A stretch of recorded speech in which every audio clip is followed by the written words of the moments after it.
हरि ओम तत्सत्।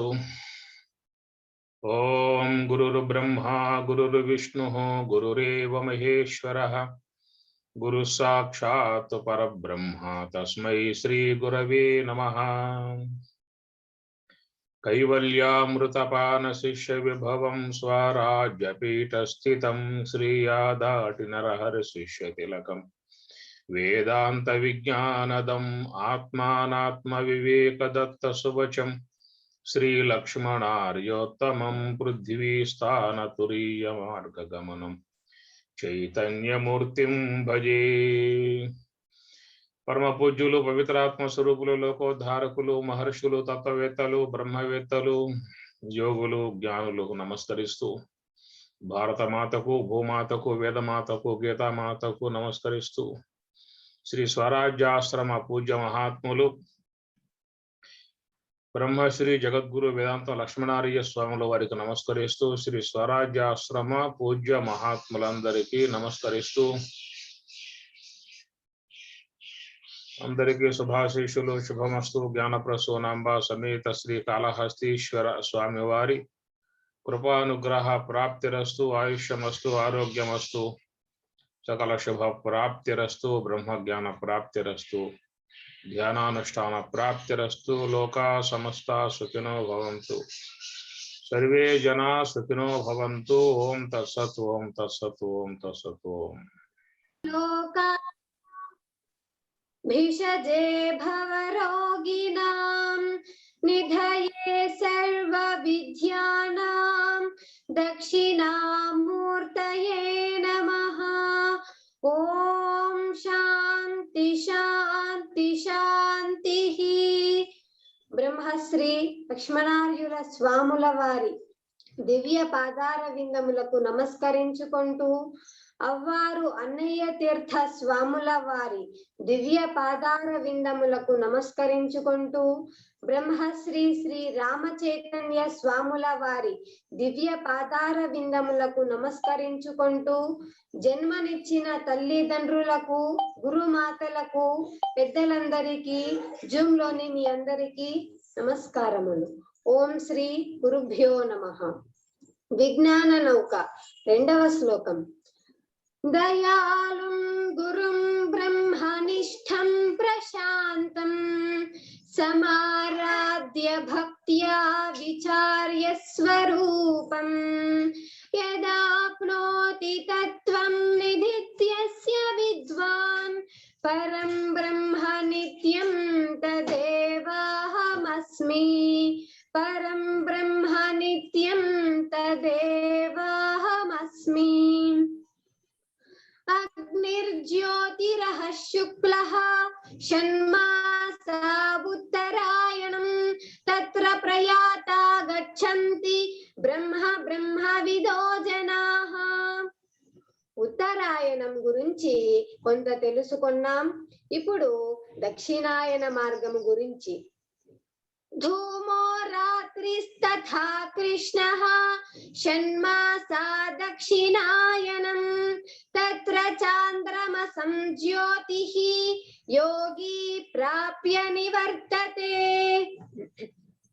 పొగ, రాత్రి, నలుపు 6 మాసములు గల దక్షిణాయనం. ఈ మార్గమున యోగి ప్రయాణమైనచో చంద్ర సంబంధమైన తేజస్సును పొంది మరలా జన్మమునకు వచ్చి చూచుచున్నాడు. అగ్నిస్థానముననున్న కారణ శరీరమునందలి అవిద్యా భాగమే ధూమము. అవిద్యయందు మునిగినచో ఇది ఆత్మ ఇది అనాత్మ అనేది వివేకముండదు. ఇట్టి అవివేకమును గ్రుడ్డి మబ్బు గల రాత్రి. అవివేకముతో తామస వృత్తి ఏర్పడును. తమోగుణము నలుపు. కర్మేంద్రియములు 5. మనస్సును చేరి 6 మాసములు గల దక్షిణాయనం. మలినాంతఃకరణమునకు మనస్సు అనేది పేరున్నది. దక్షిణ దక్షితే పరకార్యం శీఘ్రం కరోతీతి దక్షిణః. దక్షవృద్ధౌ పరకార్యం తనకంటే ఇతరమైన అనాత్మ కార్యమును, దక్షితే శీఘ్రం కరోతి శీఘ్రముగా చేయువాడు, ఇది కనుక దక్షిణము తనకంటే ఇతరమైన అనాత్మ సంబంధమగు కార్యమును శీఘ్రముగా చేయువాడు. దక్షిణ దిక్పాలకుడు యముడు. దక్షిణ ద్వారము నరక ద్వారము. ఇట్టి నరకమునకు ప్రయాణము చేయించునది దక్షిణాయనము. చంద్రమా మనసో జాతః అని పురుష సూక్తం. మనస్సునకు అధిదేవత చంద్రుడు. మానసిక చలనము చేతనే అవిద్య ఎనుబడు ఆవరణము ఏర్పడును. ఇట్టి చంద్ర సంబంధమైన జ్యోతిని పొందినవాడు మోక్షము నొందలేడు, మరలా జన్మమునకు వచ్చును. మానసిక సంబంధమైన సంకల్ప శక్తియే చంద్ర సంబంధమైన జ్యోతి. కారణ శరీరమునందలి అవిద్యా భాగమే ధూమము, పొగ. అవిద్యచే నిజము తెలియక ప్రత్యేగాత్మ యందు అధ్యస్థమైన జీవ సృష్టి ఉన్నదని నమ్మి భ్రమించుచు ఆత్మానాత్మల విషదముగా నిరుగని వృత్తియే గ్రుడ్డి మబ్బు అనేది చీకటి రాత్రి. ఇట్టి గ్రుడ్డితనమునకు కారణము మనోసంబంధ విక్షేప ఆవరణము. దీని వలన నరకమును పొంది మరలా పునర్జన్మమును పొందుతూనే యుండును. ఈ విధముగా బ్రహ్మనిష్ఠుడు జ్ఞాననిష్ఠుడు అయిన గురు మహాత్ముని నుండే విచారించాల్సి ఉంటుంది, గ్రహించాల్సి ఉంటుంది. దానిలో ఉన్న భావాలను బ్రహ్మనిష్ఠ విధానము కలిగిన వారే చెప్పగలిగే విధానము ఉంటుంది. న కర్మణా మనారంభాత్ నైష్కర్మ్యం పురుషోష్ణుతే అనే శ్లోకం గాని, లోకేస్మిన్ ద్వివిధా నిష్ఠా పురా ప్రోక్తా మయా నఘా జ్ఞాన యోగేన సాంఖ్యానాం కర్మ యోగేన యోగినాం. లోకంలో జ్ఞాన మార్గములో ప్రయాణించేటువంటి వారు సాంఖ్యులు జ్ఞాన యోగము ద్వారా, యోగులు కర్మయోగము ద్వారా మోక్షాన్ని పొందుతూ ఉన్నారు అనే విధానముగా చాలా మంది వ్యాఖ్యానములు చేస్తూ ఏమి చెప్పుకొచ్చారంటే, ఎవరైతే గృహస్థులై ఉన్నారో వారు సంసారాదులతో ముడిపడి ఉంటారు కాబట్టి దాంట్లో బంధింపబడి ఇరుక్కుపోయి ఉంటారు. కాబట్టి వారి మార్గము పిపీలికా మార్గము, కర్మ మార్గము. ఆ మార్గంలో వారు ప్రయాణించే మార్గము చీమ యొక్క మార్గం. ఏ విధముగా చెట్టు యందు ఫలాలను అనుభవించాలన్నప్పుడు ఆ యొక్క చీమ మొదలు నుండి వెళ్లాల్సి ఉంటుంది. అట్లాగా కర్మఠులై ఉన్నటువంటి వారు అట్లా ప్రయాణించి మోక్షమును పొందాల్సి ఉంటుంది.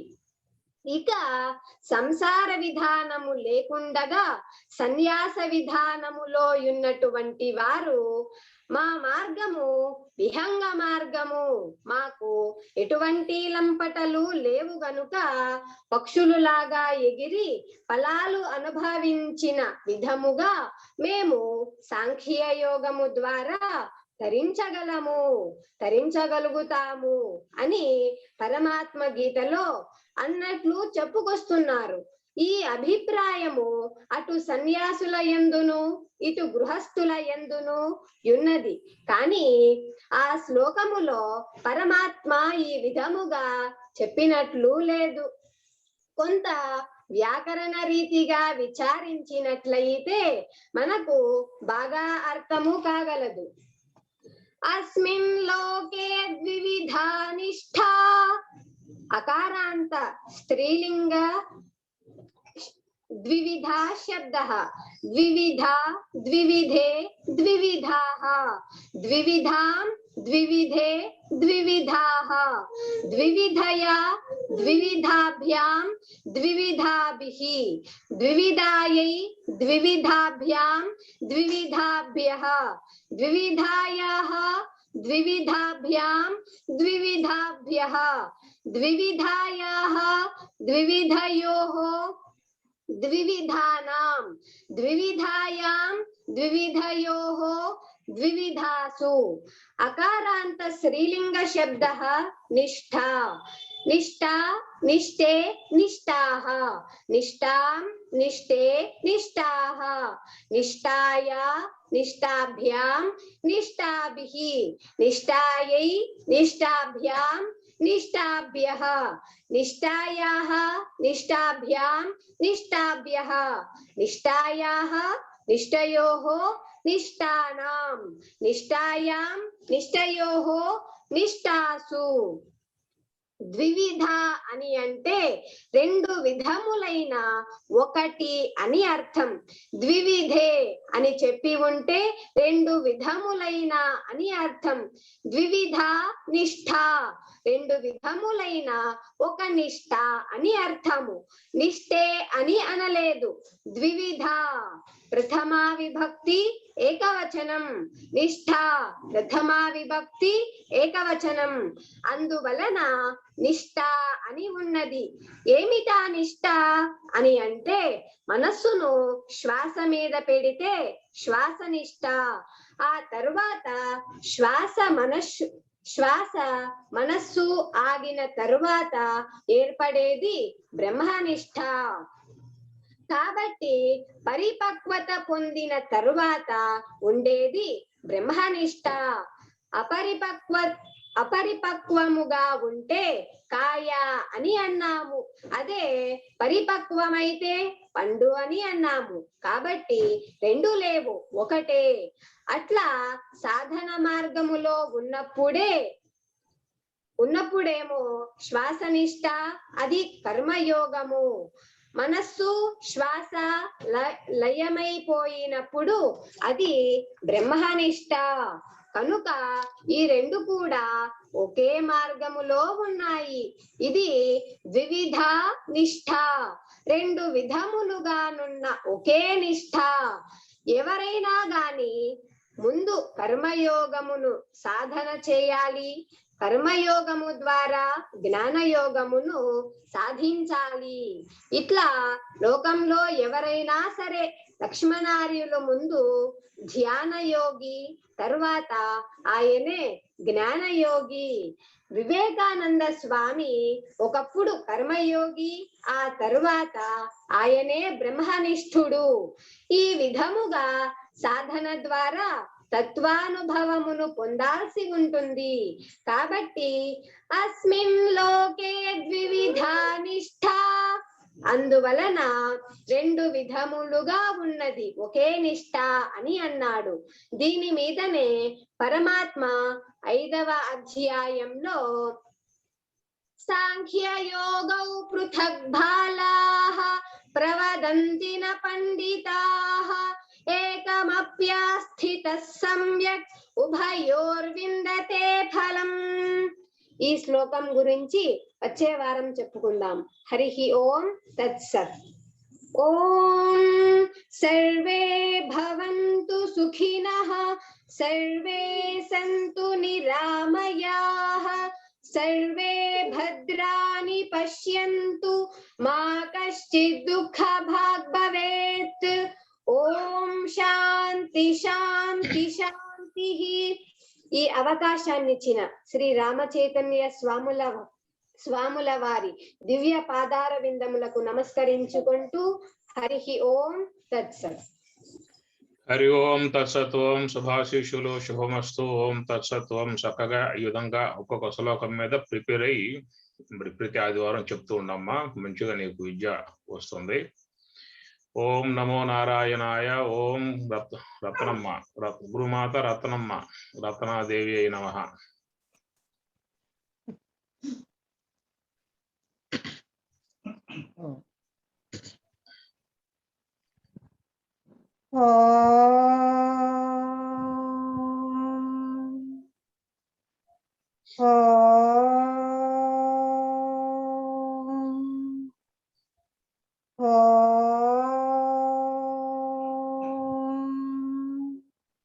गुरुर्ब्रह्मा गुरुर्विष्णुः गुरुरेव महेश्वरः गुरु साक्षात् परब्रह्म तस्मै श्री गुरवे नमः.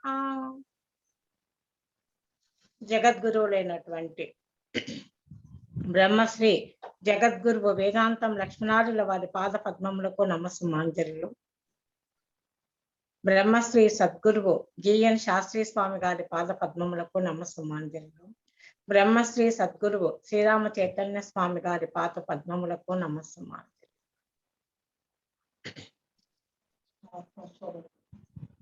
ఈ జూమ్ సెషన్ లో పాల్గొన్నటువంటి దివ్యాత్మ స్వరూపులందరికీ కూడా వందనములు. గత కొంతకాలము నుండి భగవద్గీతలోని 16వ అధ్యాయము దైవ అసుర సంపద్ విభాగ యోగములోని దైవీ గుణములను గురించి తెలుసుకుంటూ ఉన్నాము. దాని యొక్క కొనసాగింపే అభయం సత్వ సంశుద్ధి జ్ఞానయోగ వ్యవస్థితి దానం దమచ్చ యజ్ఞక్ష స్వాధ్యాయస్తప ఆర్జవం అహింసా సత్యమక్రోధః త్యాగ శాంతిరపైశునం దయా భూతేషు లోలుప్తం మార్దవం హ్రీరచాపలం తేజ క్షమా ధృతి శౌచం అద్రోహో నాతిమానిత భవంతి సంపదం దైవీం అభిజాతస్య భారత. మరి ఈ 3 శ్లోకాలలో దైవీ గుణాలను మొత్తం 26 పరమాత్మ మనకు వివరించాడు. ముందు క్లాసులో మనము 20వది అయినటువంటి అచాపలం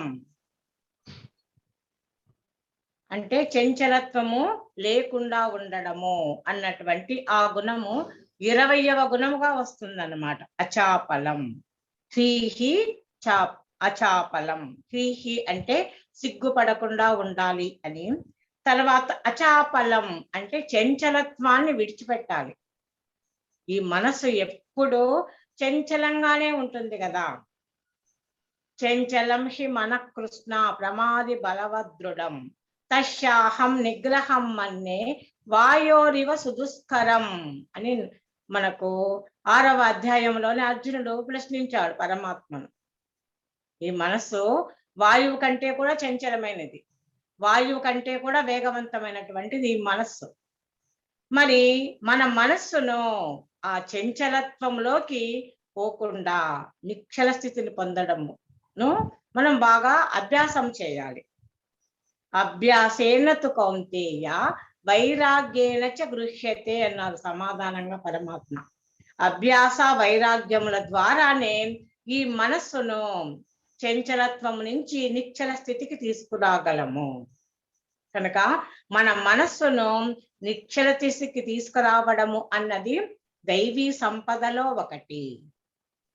తర్వాత 21వది తేజః అంటే తేజస్సు. తేజస్సు అంటే కాంతి, ప్రకాశము అని చెప్పచ్చు. మరి ఆ తేజస్సును అందించేది ఎవరు అంటే గాయత్రి మాత. మనకు గాయత్రి మంత్రంలో కూడా వివరణ వస్తుంది. ఓజోసి సహోసి బలమసి ప్రాజోసి. ప్రాజహ అంటే తేజస్సు. ఏ తేజస్సు? బ్రహ్మ తేజస్సు. ఎవరైతే బ్రహ్మనిష్టను బాగా చేస్తూ ఉంటారో అటువంటి వారిలో బ్రహ్మ తేజస్సును కలిగిస్తూ ఉన్నది గాయత్రి మాత. కనుక అటువంటి తేజస్సును పొందడమే ఇక్కడ తేజః అంటే. మరి మహాత్ముల యొక్క ముఖార విందమును మనము చూసాము అంటే వారి యొక్క ముఖం ఎంతో ప్రసన్నముగా తేజోమయంగా ఉంటుంది.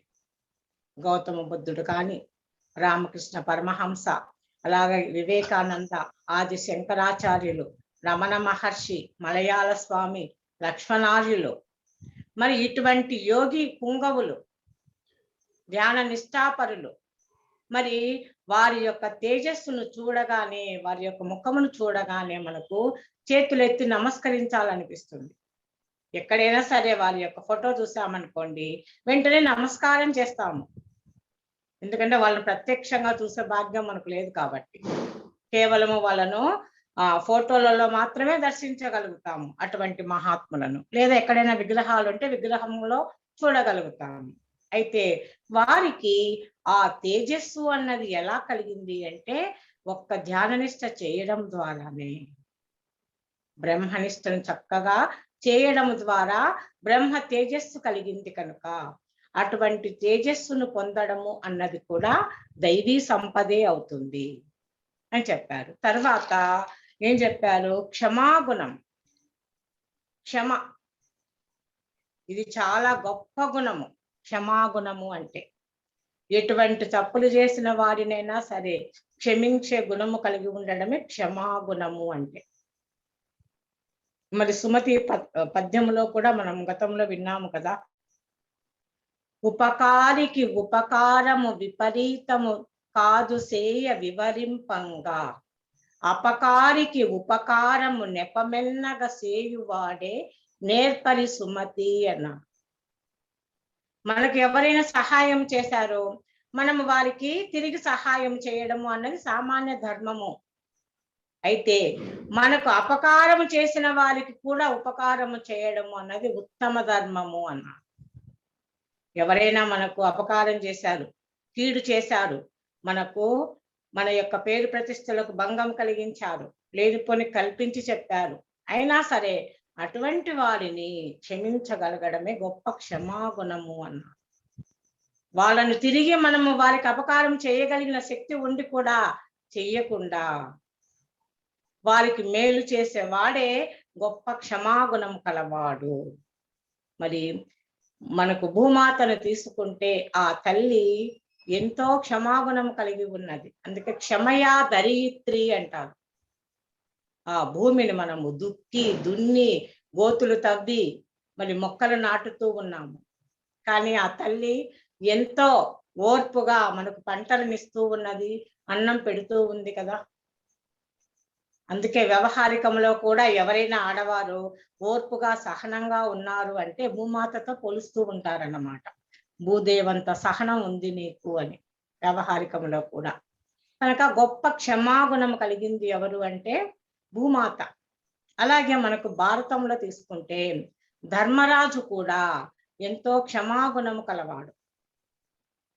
భారతంలోని అరణ్య పర్వంలో ఘోషయాత్ర అని వస్తుంది అన్నమాట. అక్కడ ఆ ధర్మరాజు యొక్క ఆ క్షమాగుణము అన్నది మనకు బాగా స్పష్టమవుతుంది. మరి పాండవులు వనవాసంలో ఉంటారు. వనవాసంలో ఉన్నప్పుడు వాళ్ళు ద్వైతవనంలో ఉంటారన్నమాట. వనవాసంలో ఉండి ఆ వనవాసాన్ని వాళ్ళు నిర్వహిస్తూ ఉంటారు. మరి ఈ కౌరవులు ఉన్నారు కదా, దుష్ట చతుష్టయం అంటారు కదా, దుర్యోధనుడు, దుశ్శాసనుడు, శకుడు, కర్ణుడు, ఈ నలుగురినే దుష్ట చతుష్టయము అంటారు. మరి వీళ్ళందరూ కూడా ఒక పన్నాగం పన్నుతారు.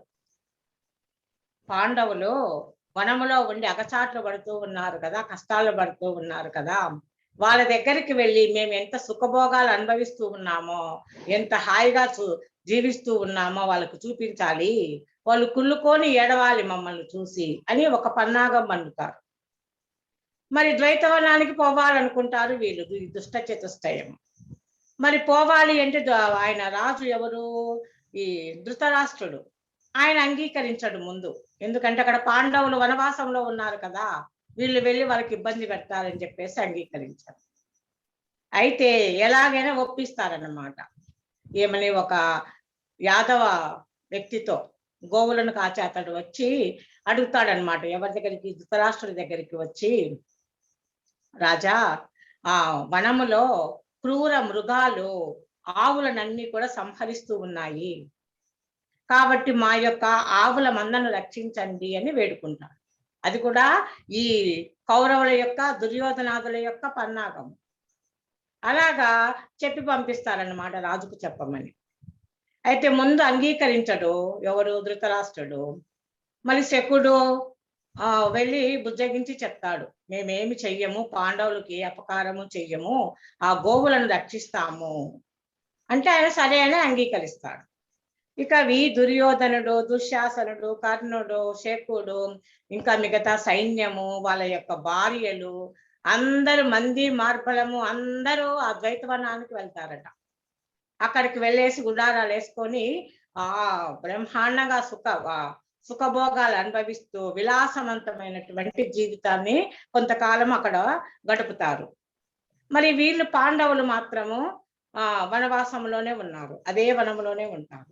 ఆ సమయంలో ధర్మరాజు యజ్ఞ దీక్షలో ఉంటాడనమాట. ధర్మరాజు మరి వీళ్ళు ఏం చేస్తారు, ఆ ద్వైతవనంలో ఉన్నటువంటి ఒక సరోవరం ఉంటుంది అక్కడ. అది ఎవరు నిర్మించారు అంటే గంధర్వరాజు అయినటువంటి చిత్రసేనుడు నిర్మించినటువంటి సరోవరం అన్నమాట, కొలను. అక్కడ ఎవరు ఆ కొలంలోకి దిగడానికి పర్మిషన్ లేదు. అయితే ఈ దుర్యోధనాదులు వినకుండా ఆ సరస్సులోకి దిగుతారు. అప్పుడు గంధర్వులకు కోపం వచ్చేసి వాళ్ళతో పోరాటం మొదలవుతుంది. ఈ గంధర్వులకు కౌరవులకు ఘోరంగా యుద్ధం జరుగుతుందన్నమాట. చివరికి గంధర్వరాజు అయినటువంటి చిత్రసేనుడు ఈ దుర్యోధనుడిని, వారి యొక్క భార్యలను, మిగతా సైన్యాన్ని అందరినీ బంధించేసి స్వర్గానికి తీసుకుపోతూ ఉంటాడు.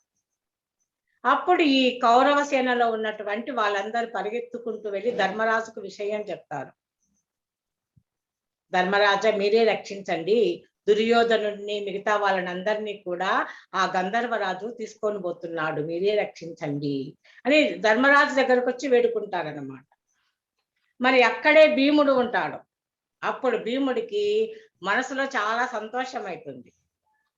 అనుకుంటాడు, కాగల కార్యమును గంధర్వులే తీర్చారు.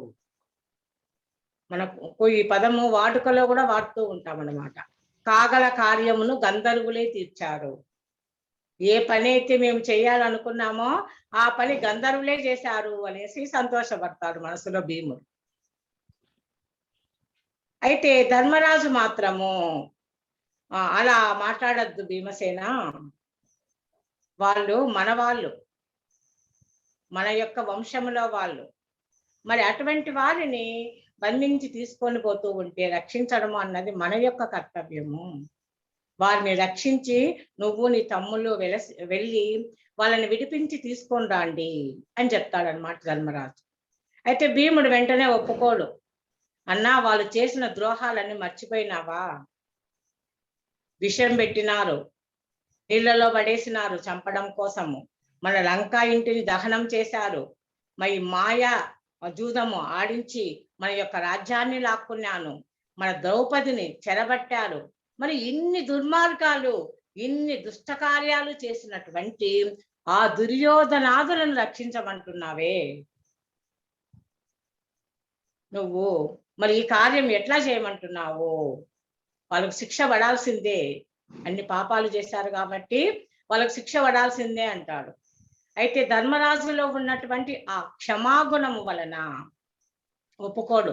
మీరు వెళ్ళి విడిపించుకొని తీసుకురండి, నేనే పోయేవాడిని, నేను యజ్ఞంలో ఉన్నాను కాబట్టి నేను వెళ్ళకూడదు, మీరు వెళ్ళండి అని చెప్తే, మరి అన్న యొక్క ఆజ్ఞానుసారము భీముడు, అర్జునుడు, నకులుడు, సహదేవుడు నలుగురు వెళ్ళి ఆ గంధర్వులతో పోరాడి విడిపించుకొని తీసుకొస్తారు అని మనకు భారతంలోని అరణ్య పర్వంలో వస్తుంది. మరి ఇక్కడికి వచ్చిన తర్వాత ధర్మరాజు దుర్యోధనుడితో, నాయనా, ఇటువంటి సాహసాలు ఎప్పుడు చెయ్యొద్దు, గంధర్వులతో, యక్షులతో, వీరందరితో నువ్వు పోరాడవద్దు, ఎప్పుడైనా జాగ్రత్తగా బుద్ధిగా ఉండు, అయ్యో నేను ఓడిపోయినానే, బందీని అయిపోయినానని బాధపడద్దు, ఇంటికి వెళ్ళి సంతోషంగా ఉండు అని చెప్పి పంపిస్తాడనమాట. అది అంటే ఇక్కడ మనము ధర్మరాజులో ఉన్నటువంటి క్షమాగుణాన్ని, అన్ని దుష్ట కార్యాలు చేసినటువంటి ఆ దుర్యోధనాదులను కూడా క్షమించి వాళ్ళని రక్షించమని తన తమ్ములను పంపాడు. అది అన్నమాట. కనుక ఈ క్షమాగుణము అన్నది ఎంతో ఉత్తమమైనది అని మనకు పరమాత్మ క్షమాగుణము కూడా ఉండాలి అంటూ ఉన్నారు. ఇక తర్వాత ధృతి. ధృతి అంటే ధైర్యము. మరి ఈ ధైర్యము కూడా మనకు 3 విధాలుగానే భగవద్గీతలోనే 18వ అధ్యాయంలో చెప్పారు పరమాత్మ. సాత్వికము, రాజసికము, తామసికము అని. మరి ప్రధానంగా ఉండవలసినది ఏమిటంటే సాత్వికమైనటువంటి ధృతి, ధైర్యము.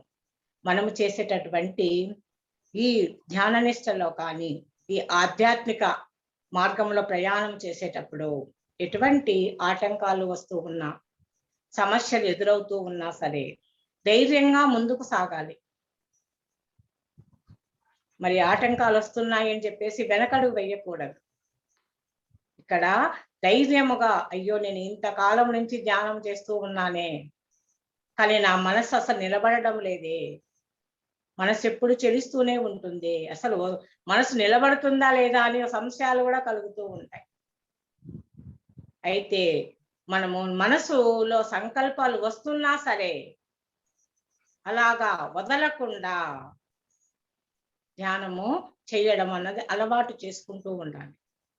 ధైర్యం అసలు మన వ్యవహారములైనా సరే ఏ పనైనా ధైర్యంతో చేస్తే ముందుకు పోగలుగుతాము. మనలో పిరికితనము వచ్చేసిందనుకో వెనకడుగే పడిపోతుంది అన్నమాట. అది వ్యవహారికంలో అయినా సరే, ఆధ్యాత్మిక విద్యలో అయినా సరే, వాళ్ళు ఏమనుకుంటారో వీళ్ళు ఏమనుకుంటారో అని మన సంశయాలకు పోయినామంటే మన అడుగు ముందుకు పోదు. మనము చేయాలనుకున్నటువంటి పుణ్యకార్యము, మంచి పని ఏదైనా సరే ధైర్యంగా చేసుకుంటూ వెళ్ళడమే. కనుక ధృతి అన్నది కూడా ఎంతో ప్రధానమైనటువంటిది. ఇక శౌచం. శౌచము అంటే శుచిత్వము అంటారన్నమాట. ఈ శౌచము అన్నది 2 విధములుగా ఉంటుంది. ఒకటి బాహ్య శౌచము, మరొకటి అంతర్ శౌచము అన్నారు. మనకు సీతారామాంజనేయ సంవాదములో కూడా ఒక పద్య రూపంలో చెప్తుంది సీతాదేవి. శౌచములు 2 తెరంగుటైచనున్ ప్రసిద్ధి, మృత్తికా జలముల చేత మెరయు బాహ్యము, అమలినాభ్యంతర శౌచమనంగా భావశుద్ధి ఎన్ని కదా వచింతురు రిద్ధమతులు. మరి బాహ్య శౌచము అంటే ఈ స్థూల శరీరాన్ని శుభ్రం చేసుకోవడం. మరి ఈ శరీరాన్ని అయితే మనం బాగానే చేసుకుంటూ ఉంటాం. శుభ్రంగా స్నానాలు చేసి రకరకాల సోపులు, లిక్విడ్ సోపులు అనేసి రకరకాల సోపులతో రుద్ది స్నానం చేస్తూ ఉన్నాం. పూర్వకాలం అయితే మృత్తికా జలములతో చేసేవాళ్ళు. ఒళ్ళంతా మట్టి పూసుకొని తర్వాత నీళ్ళతో కడిగేసుకునే వాళ్ళు అన్నమాట. ఇప్పటికి కూడా కొన్ని చోట్ల ప్రకృతి వైద్యము అని అక్కడ మట్టితోనే స్నానం చేయిస్తూ ఉంటారు, ఆరోగ్యానికి మంచిది అని. ఇది బాహ్య శుద్ధి, అంటే శరీరాన్ని శుద్ధం చేసుకోవడం బాహ్య శుద్ధి. ఎందుకు అంటే బాహ్య శుద్ధి కూడా అవసరం. శరీరం శుభ్రంగా ఉంటేనే మనసు కూడా కాస్త ప్రశాంతంగా ఉంటుంది. అసలు మనము ఒకరోజు స్నానం చేయకపోయినా ఆలస్యంగా స్నానం చేసినప్పుడు మనకి చిరాకుగా ఉంటుంది. పూర్వకాలం అయితే 3 పూట్ల స్నానం చేసేవారు, ఉదయము, మధ్యాహ్నము, రాత్రి. తర్వాత ఉదయము రాత్రి చేసేవాళ్ళు. ఇప్పుడు ఒకసారి ఒక్కొక్కరు అలవాటుని బట్టి. ఇది బాహ్య శుద్ధి.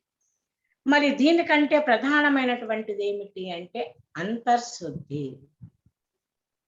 మరి ఏమిటి అంతర్శుద్ధి అంటే సూక్ష్మ శరీరము ఉందే, నిన్న స్వామి గారు చెప్పారు కదా సూక్ష్మ శరీరాన్ని గురించి. ఆ సూక్ష్మ శరీరాన్ని శుద్ధిగా చేసుకోవాలి. సూక్ష్మ శరీరములో ఉన్నటువంటి మాలిన్యాన్ని పోగొట్టుకోవాలి. మరి ఎట్లాగా పోతుంది మాలిన్యము? బయట ఉన్నటువంటి మురికిని సోపుతో కడుక్కుంటాము, నీళ్లు పోస్తాము, నీళ్లు పోసి కడగచ్చు. ఒక వస్త్రానికి మురికి పట్టింది, బాగా ఉతికేసి మురికిని పోగొట్టచ్చు. కానీ మనస్సు, దాన్ని ఎలా శుభ్రం చేస్తాము? అదేమన్నా కనిపిస్తుందా మనకు? దాన్ని శుభ్రం చేయడానికి సాధ్యము కాదే. మరి ఎలాగ శుభ్రం చేయాలి అంటే ఈ స్వాధ్యాయనము, ఆధ్యాత్మిక తత్వాన్ని శ్రవణము చేయడం ద్వారా మొట్టమొదట మనము ప్రాపంచిక విషయాలన్నింటినీ విని విని విని సూక్ష్మ శరీరములో మాలిన్యమంతా నింపుకొని ఉన్నాం. మురికి బాగా పట్టి ఉంది. మరి ఆ మురికి పోవాలి అంటే పైనుంచి శుద్ధ జలం పోయాలి. పూర్వము ఇళ్లలో కూడా నీళ్ళ ట్యాంకీలు ఉండేవి. అప్పుడు సిమెంటుతోనో లేదా రాళ్లతోనో తొట్టిలాగా కట్టేవారు. ఆ తొట్టికి కింద ఒక రంధ్రం ఉంటుందన్నమాట. ఆ రంధ్రానికి మామూలుగా అడ్డుగా బట్టనో కట్టెపుల్లనో పెట్టేసి నీళ్లు నింపుకునేవారు. అప్పుడు బాత్రూమ్లలో, అందరి బాత్రూమ్లలో ఉండేవి చిన్నప్పుడు. ఆ తొట్టిని క్లీన్ చేయాలంటే ఏం చేసేవారంటే కింద ఆ నీళ్లు పోయేదానికి ఆ బట్టను తీసేస్తారు, పైనుంచి మంచినీళ్లు వస్తాడు. అప్పుడు ఏమైతుంది, కింద ఉన్నటువంటి ఆ మురికి అంతా బయటికి వస్తుంది. పైనుంచి శుద్ధ జలము మంచినీళ్లు పోస్తూ ఉంటే కింద ఉన్నటువంటి మురికి అంతా పోతుంది. అట్లా శుభ్రం చేసేవాళ్ళు పూర్వం. అట్లాగే మన మనసులో కూడా ఈ మురికి అన్నది ఎప్పటి నుంచి ఉంది? ఈ జన్మదే కాదు, ఈ జన్మది ఉన్నది, అనేక జన్మలది ఉన్నది, సంచిత రూపములో ఈ చిత్తములో ఉంది. మరి దీనిని మనం శుభ్రం చేసుకోవాలి అంటే మహాత్ముల యొక్క ప్రవచనాలను శ్రవణం చేయడం ద్వారా, ఇదియే శుద్ధ జలము అంటే. ఎంత బాగా మనము శ్రవణము చేస్తూ మననము చేసుకుంటూ ఉన్నట్లయితే అప్పుడు ఇది క్రమముగా మురికి అంతా తగ్గిపోతూ వస్తూ శుభ్రమవుతూ వస్తుందన్నమాట. అందుకే శ్రవణము, మననము, నిధిధ్యాసనము. ఒకేసారి ధ్యానంలో కూర్చుంటే కుదరదు. అందుకే శ్రవణము ముందు ఉండాలి, మననము ఉండాలి. అప్పుడే ధ్యాననిష్ట బాగా కుదిరేది. ఎప్పుడైతే ధ్యానం అనగానే నిర్విషయం మనహ, మనసులో ఏ విషయ చింతన లేకుండా ఉండడమే ధ్యానం కనుక, మరి విషయ చింతన లేకుండా ఉండాలి అంటే, మనసు నిశ్చలము కావాలి అంటే ప్రధానమైనటువంటి శ్రవణ మననములు. వాటి ద్వారా మనలోని ఈ అంతర్శుద్ధి అన్నది కలుగుతుంది. కనుక శౌచము అన్నది కూడా ఉత్తమమైనటువంటి లక్షణము అన్నారు. తర్వాత అద్రోహం. ద్రోహము అంటే ఇతరులకు హాని చేయడం. మరి అద్రోహం అంటే ద్రోహ చింతన అన్నది లేకుండా ఉండాలి. ఎవరికైనా సరే అపకారం చెయ్యాలి అని, వాళ్ళకు అన్యాయం చెయ్యాలి అన్నటువంటి ఆ ద్రోహ చింతన లేకుండా ఉండాలి. మరి ఎప్పుడు ఎవరిపైనా కూడా ద్వేషం అన్నది ఉండకూడదు. అందుకే అద్వేష్ట సర్వభూతానాం మైత్ర కరుణ ఏవచ. దేనిపైనైనా మనకు ద్వేషము ఉంది అనుకో, వెంటనే వాళ్ళకు ద్రోహం చేయాలి అన్న తలంపు వస్తుంది. మనం చెప్పుకుంటున్నాం కదా శాంతి మంత్రంలో, లోకా సమస్త సుఖినో భవంతు, సర్వే జనా సుఖినో భవంతు. లోకంలో ఉన్నటువంటి సమస్తమైనటువంటి జీవరాశులన్నీ కూడా సుఖంగా శాంతిగా ఉండాలి అని, అలాగే మానవులమైనటువంటి మనమందరము కూడా సుఖశాంతులుగా శాంతిగా ఉండాలి అన్నటువంటి ఆ భావన కలిగి ఉండాలి. కానీ ద్రోహ బుద్ధి అన్నది ఉండకూడదు. కనుక అద్రోహం అని చెప్పారు. తర్వాత నాతిమానిత, నా అతిమానిత. అతిమానిత అంటే అర్థం ఏమిటి అంటే గర్వము. దీనికే మనకు 13వ అధ్యాయంలో అమానిత్వం, నా అతిమానిత అంటే అమానిత్వం. మనలో గర్వము, అహంకారము, నేను నాది అన్నటువంటి ఆ భావాలు లేకుండా ఉండడమే నాతిమానిత, నా అతిమానిత. మరి అన్ని చేయించేవాడు ఎవరంటే పరమాత్మయే. మనం కేవలము నిమిత్త మాత్రులమే. మనకు అన్ని ఇచ్చాడు భగవంతుడు. ఇంద్రియాలు ఇచ్చాడు, శరీరాన్ని ఇచ్చాడు, ప్రాణవాయువులను ఇచ్చాడు, వాడికి కావలసినటువంటి శక్తిని ఇచ్చాడు. మరి సమస్తము కూడా ఆయన ఇచ్చినటువంటి సంపదయే. మరి ఆయన ఇచ్చినటువంటి వీటిని మనము వాడుకుంటూ అన్నిటికీ మూల కారణము నేనే అనుకుంటూ ఉన్నాం, అన్ని నేనే చేస్తూ ఉన్నాను అనుకుంటూ ఉన్నాం. ఆయన యొక్క దయా కృప లేకపోతే ఏది జరగదు. సమస్తానికి మూలము ఎవరు అంటే ఆ బ్రహ్మమే.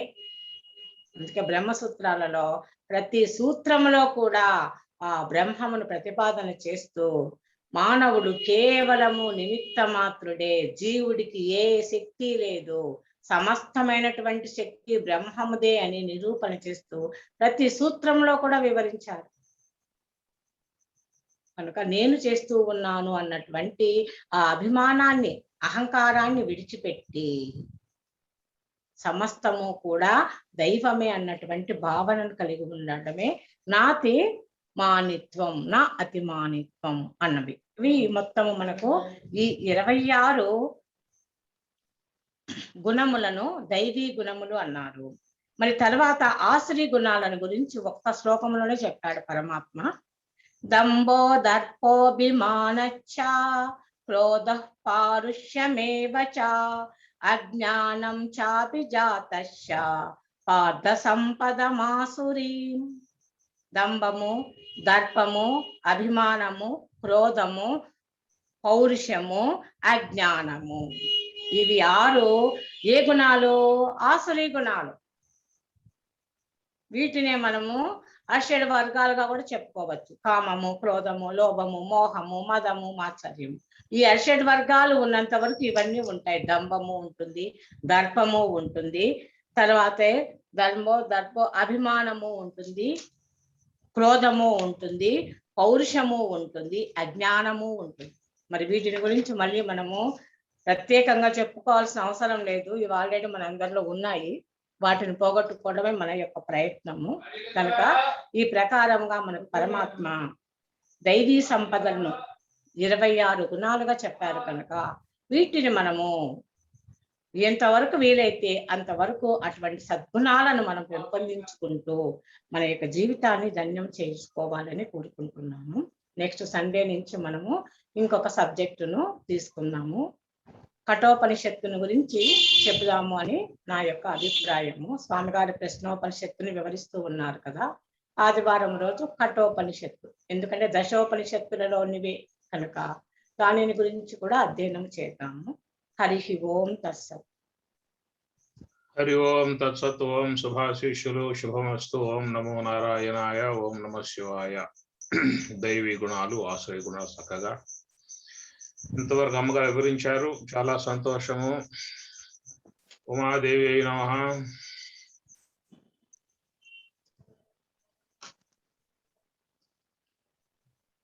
స్వామి లేదు లేదు. హరితాదేవి అయి నమః. స్వామి హరి ఓం స్వామి. కోల్డ్ అయింది స్వామి, కొంచెం కోల్డ్ అయిందా? సరే, కాఫ్ కొంచెం ఉంది, కోల్డ్ కొంచెం ఉంది. కోల్డ్ ఉంది. చలికాలం కదా, మీకు ఎక్కువ చలి ఎక్కువ ఉంటుంది కాబట్టి తేడా చేస్తుంది.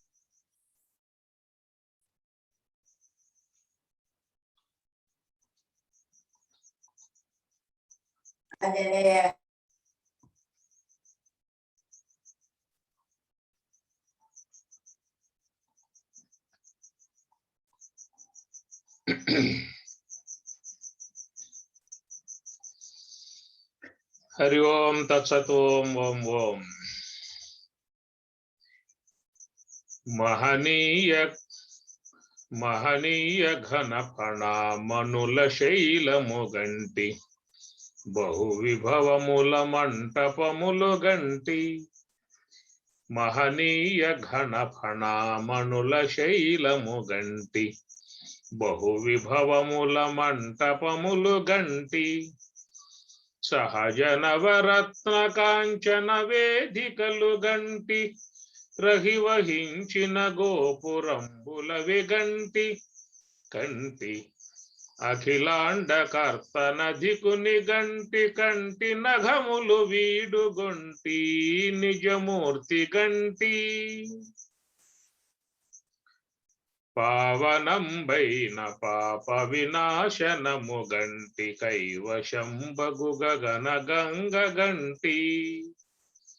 పావనంబైన పాప వినాశనము గంటి కైవశంబగు గగన గంగ గంటి దైవికపు పుణ్యతీర్థములెల్ల పొడగంటి కోవిదులు కొనియాడు కోనేరి గంటి కంటి అఖిలాండ కర్త నదికుని గంటి కంటి నఘములు వీడుగొంటి నిజమూర్తి గంటి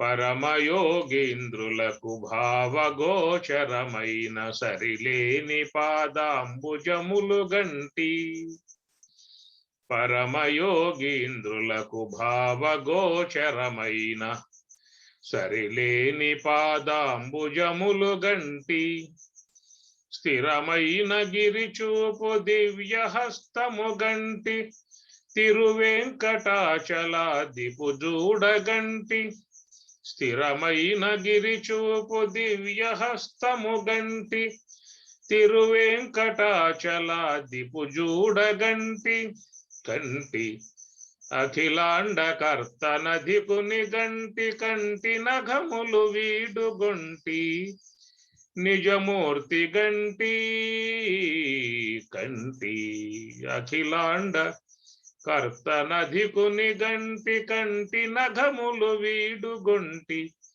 నిజమూర్తి గంటి నిజమూర్తి గంటి ద్రవ్య యజ్ఞ తపో యజ్ఞ యోగ యజ్ఞ తదాపరే స్వాధ్యాయ జ్ఞాన యజ్ఞాశ్చ యతయః సంసితౌ రతాః బ్రహ్మార్పణం బ్రహ్మ హవిః బ్రహ్మాగ్నౌ బ్రహ్మణాహుతం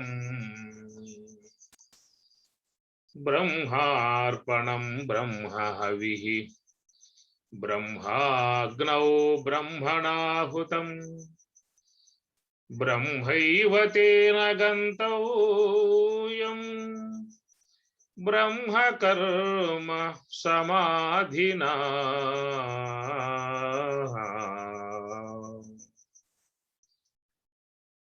నాలుగో అధ్యాయంలో అనేక అంశములు దాంట్లో ఉంటాయి, సబ్జెక్టులు ఉంటాయి. నాలుగో అధ్యాయం విశేషంగా సాగేటువంటిది. దాంట్లో గురు పరంపరా విధానము, తర్వాత అవతార సిద్ధాంతము, ఆ తర్వాత కర్మ సిద్ధాంతము, దాని తర్వాత యజ్ఞ సిద్ధాంతము, దాని తర్వాత జ్ఞాన సిద్ధాంతము. ఇట్లా అనేక అంశాలతో సాగేటువంటిది నాలుగో అధ్యాయము. మరి ఈ నాలుగో అధ్యాయంలో యజ్ఞ సిద్ధాంతం, యజ్ఞ అంశము అనుకుందాం. యజ్ఞ అంశం ఒక దాన్ని ఒక ప్రతిష్టాత్మకముగా ఆయన గారు చెప్పటం జరుగుతుంది. దాంట్లో చెప్తూ ద్రవ్య యజ్ఞ తపో యజ్ఞ యోగ యజ్ఞ తదాపరే స్వాధ్యాయ జ్ఞాన యజ్ఞాశ్చ యతయః సంసితౌ రతాః ఏవం బహువిధా యజ్ఞ వితత బ్రహ్మణో ముఖే. ఏవం ఈ ప్రకారముగా బహువిధ అనేక విధములుగా ఉన్నటువంటి యజ్ఞములు మరి ఆ వేదము నుండి ఇవ్వబడ్డటువంటివి అనేటువంటి విషయాన్ని ప్రస్తావిస్తూ ఈ యజ్ఞ ప్రకరణం, దీంట్లో స్వామివారు దాదాపుగా 10 శ్లోకాలు తీసుకున్నారు.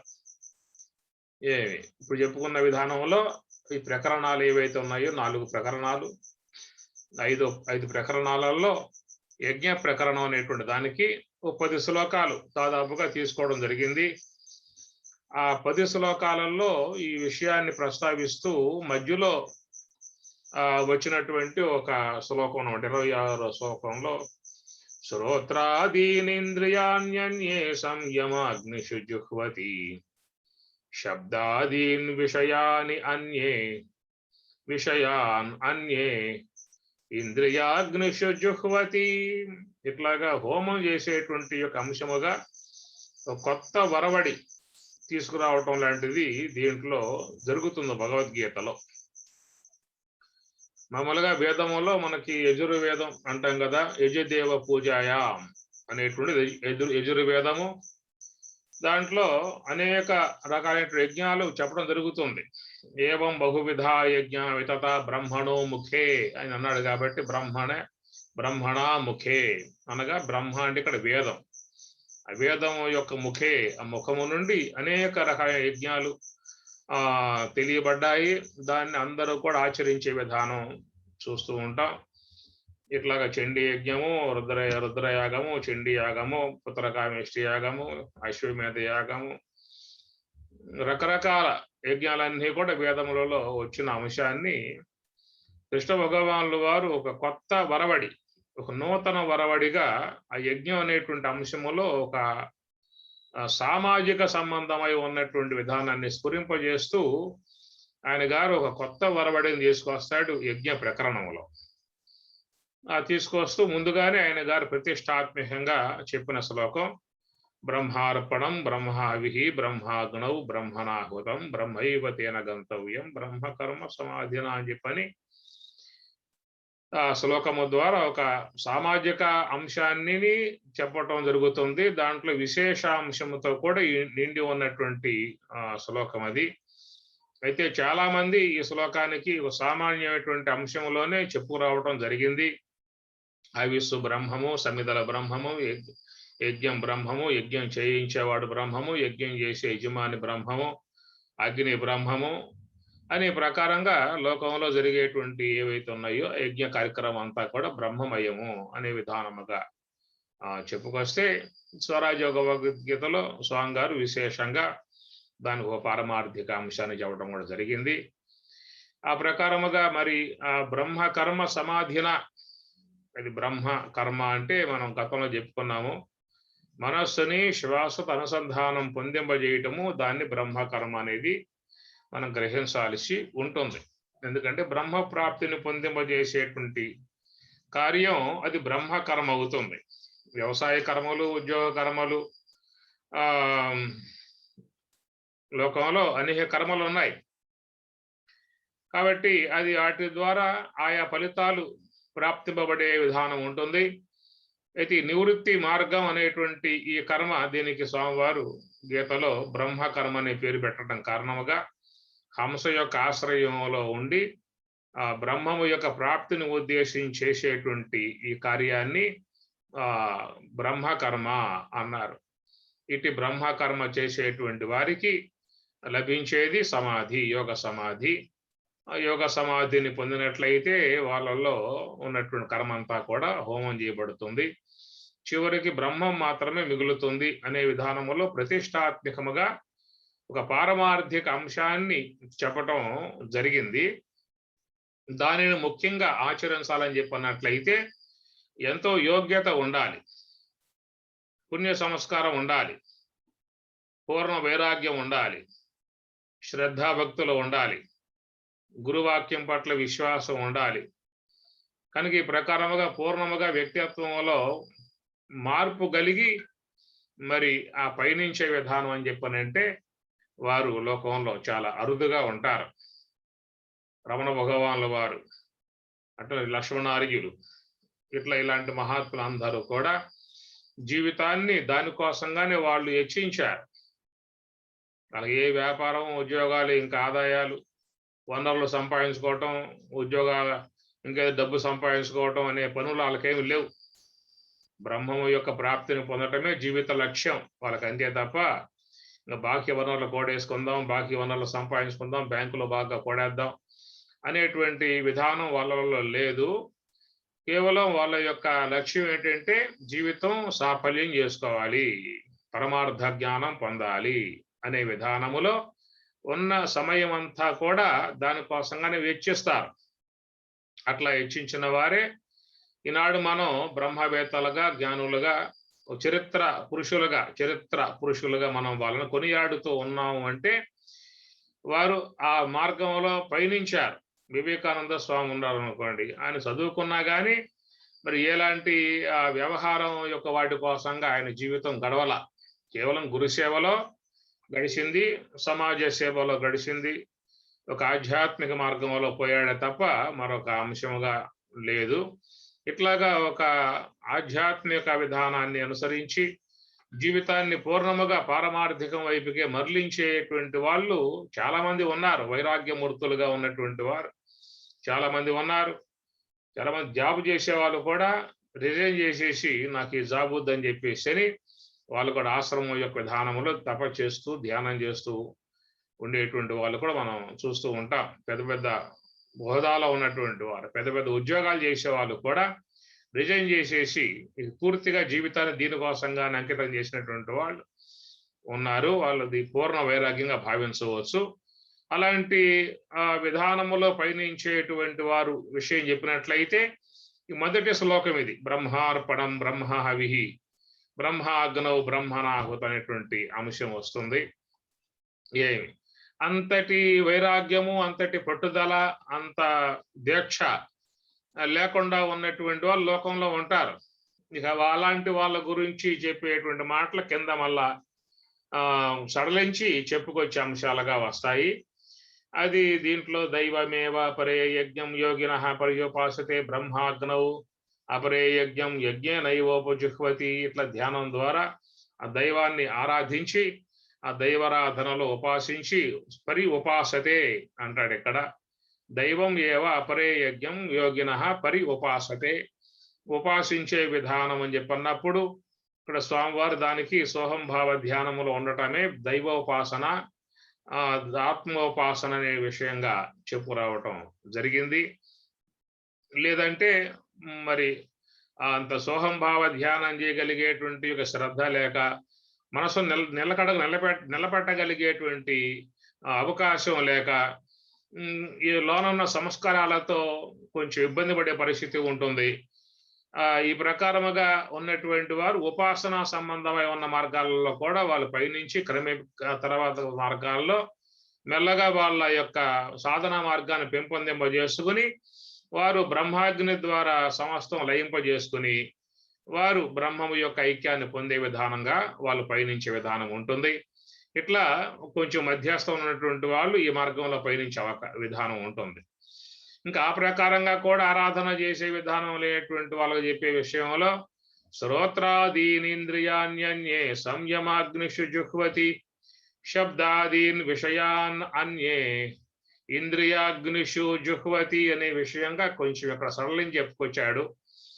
మరి కొందరైతే శ్రోత్రాదీని ఇంద్రియాని అన్యే సంయమాగ్నిషు, శ్రోత్రాది ఇంద్రియాలను సంయమనము చేయటము అనేటువంటి ఒకనొక ప్రక్రియ ద్వారా వాళ్ళు కొంతవరకు ఆధ్యాత్మిక జీవన విధానాన్ని కొనసాగించుకుంటూ ఉన్నారని చెప్పిన అన్నారు.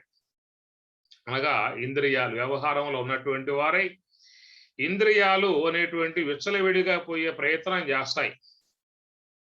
అవి ఎప్పుడూ కూడా యథేచ్ఛగా పోవాలని చెప్పేసనే ఉంటాయి. అడ్డు లేనటువంటి విధానముగా పోవాలనేటువంటి అపేక్షే ఇంద్రియాల యందు సంస్కారాలలో చేరిపోయి ఉన్న విధానము. మనం ఒకవేళ అంత అడ్డు పెట్టినా కానీ ఎట్లయితే నదీ ప్రవాహానికి మన చేతులు అడ్డు పెట్టినా ఎట్లా ప్రవాహం ఆగే విధానంగా ఉండదో ఆ ప్రకారంగా ఇంద్రియాలు కూడా అమిత వేగంగా మరి పోవటానికే ఇచ్చగించే విధానం ఉంటుంది. ఒకవేళ అతడు వారిస్తాడు, ఇట్లా పోవటం కాదు, ఇట్లా పోతే ప్రమాదం వస్తుంది, ఇబ్బందుల్లో పడతామని చెప్పనే విధానంగా ఉన్నప్పటికీ కూడా అవి చాలా వరకు వాటి స్వభావానుగుణ్యంగానే పోయేటువంటి విధానంలో ఉంటాయి. మనం జీవితంలో చూస్తూ ఉంటాం కదా, షుగర్ పేషెంట్ ఉన్నాడు, డాక్టర్ చెబుతాడు ఎక్కువగా పదార్థాలు జోలికి పోమాక ప్రమాదం వస్తుందని చెప్పేసి అని అంటాడు. కానీ పదార్థం ఎదురుగా ఉన్నప్పుడు మనకేమనిపిస్తుంది, అప్పుడు ఈ పూటకు పూటే కదా రోజు తింటామా అని చెప్పేసి అనుకుని వాటిని కాస్త ఆ పూట తినేటూ ఉంటుంది.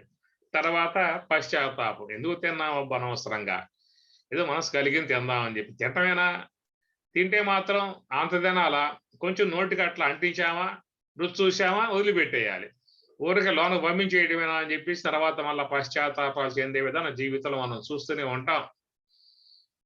ఈ ప్రకారంగా ఇంద్రియముల యందు సాధికారత లేకుండా పోయే విధానాలు ఉంటాయి కాబట్టి వాటి వల్ల ప్రమాదం వస్తుంది గనక ముఖ్యంగా ఇక్కడ ఆధ్యాత్మిక మార్గంలో పయనించే వాళ్ళను ఉద్దేశించి చెప్తున్నటువంటి మాట కాబట్టి ఇప్పుడు వ్యవహారంలో పోయి ఆధ్యాత్మికత లేకుండా వ్యవహారంలో పోయే వాళ్ళు వాళ్ళ ఇంద్రియాలకి యథేచ్ఛగా వాటికి అడ్డే లేకుండా పోయే విధానంగా వాళ్ళు చేస్తూ ఉంటారు.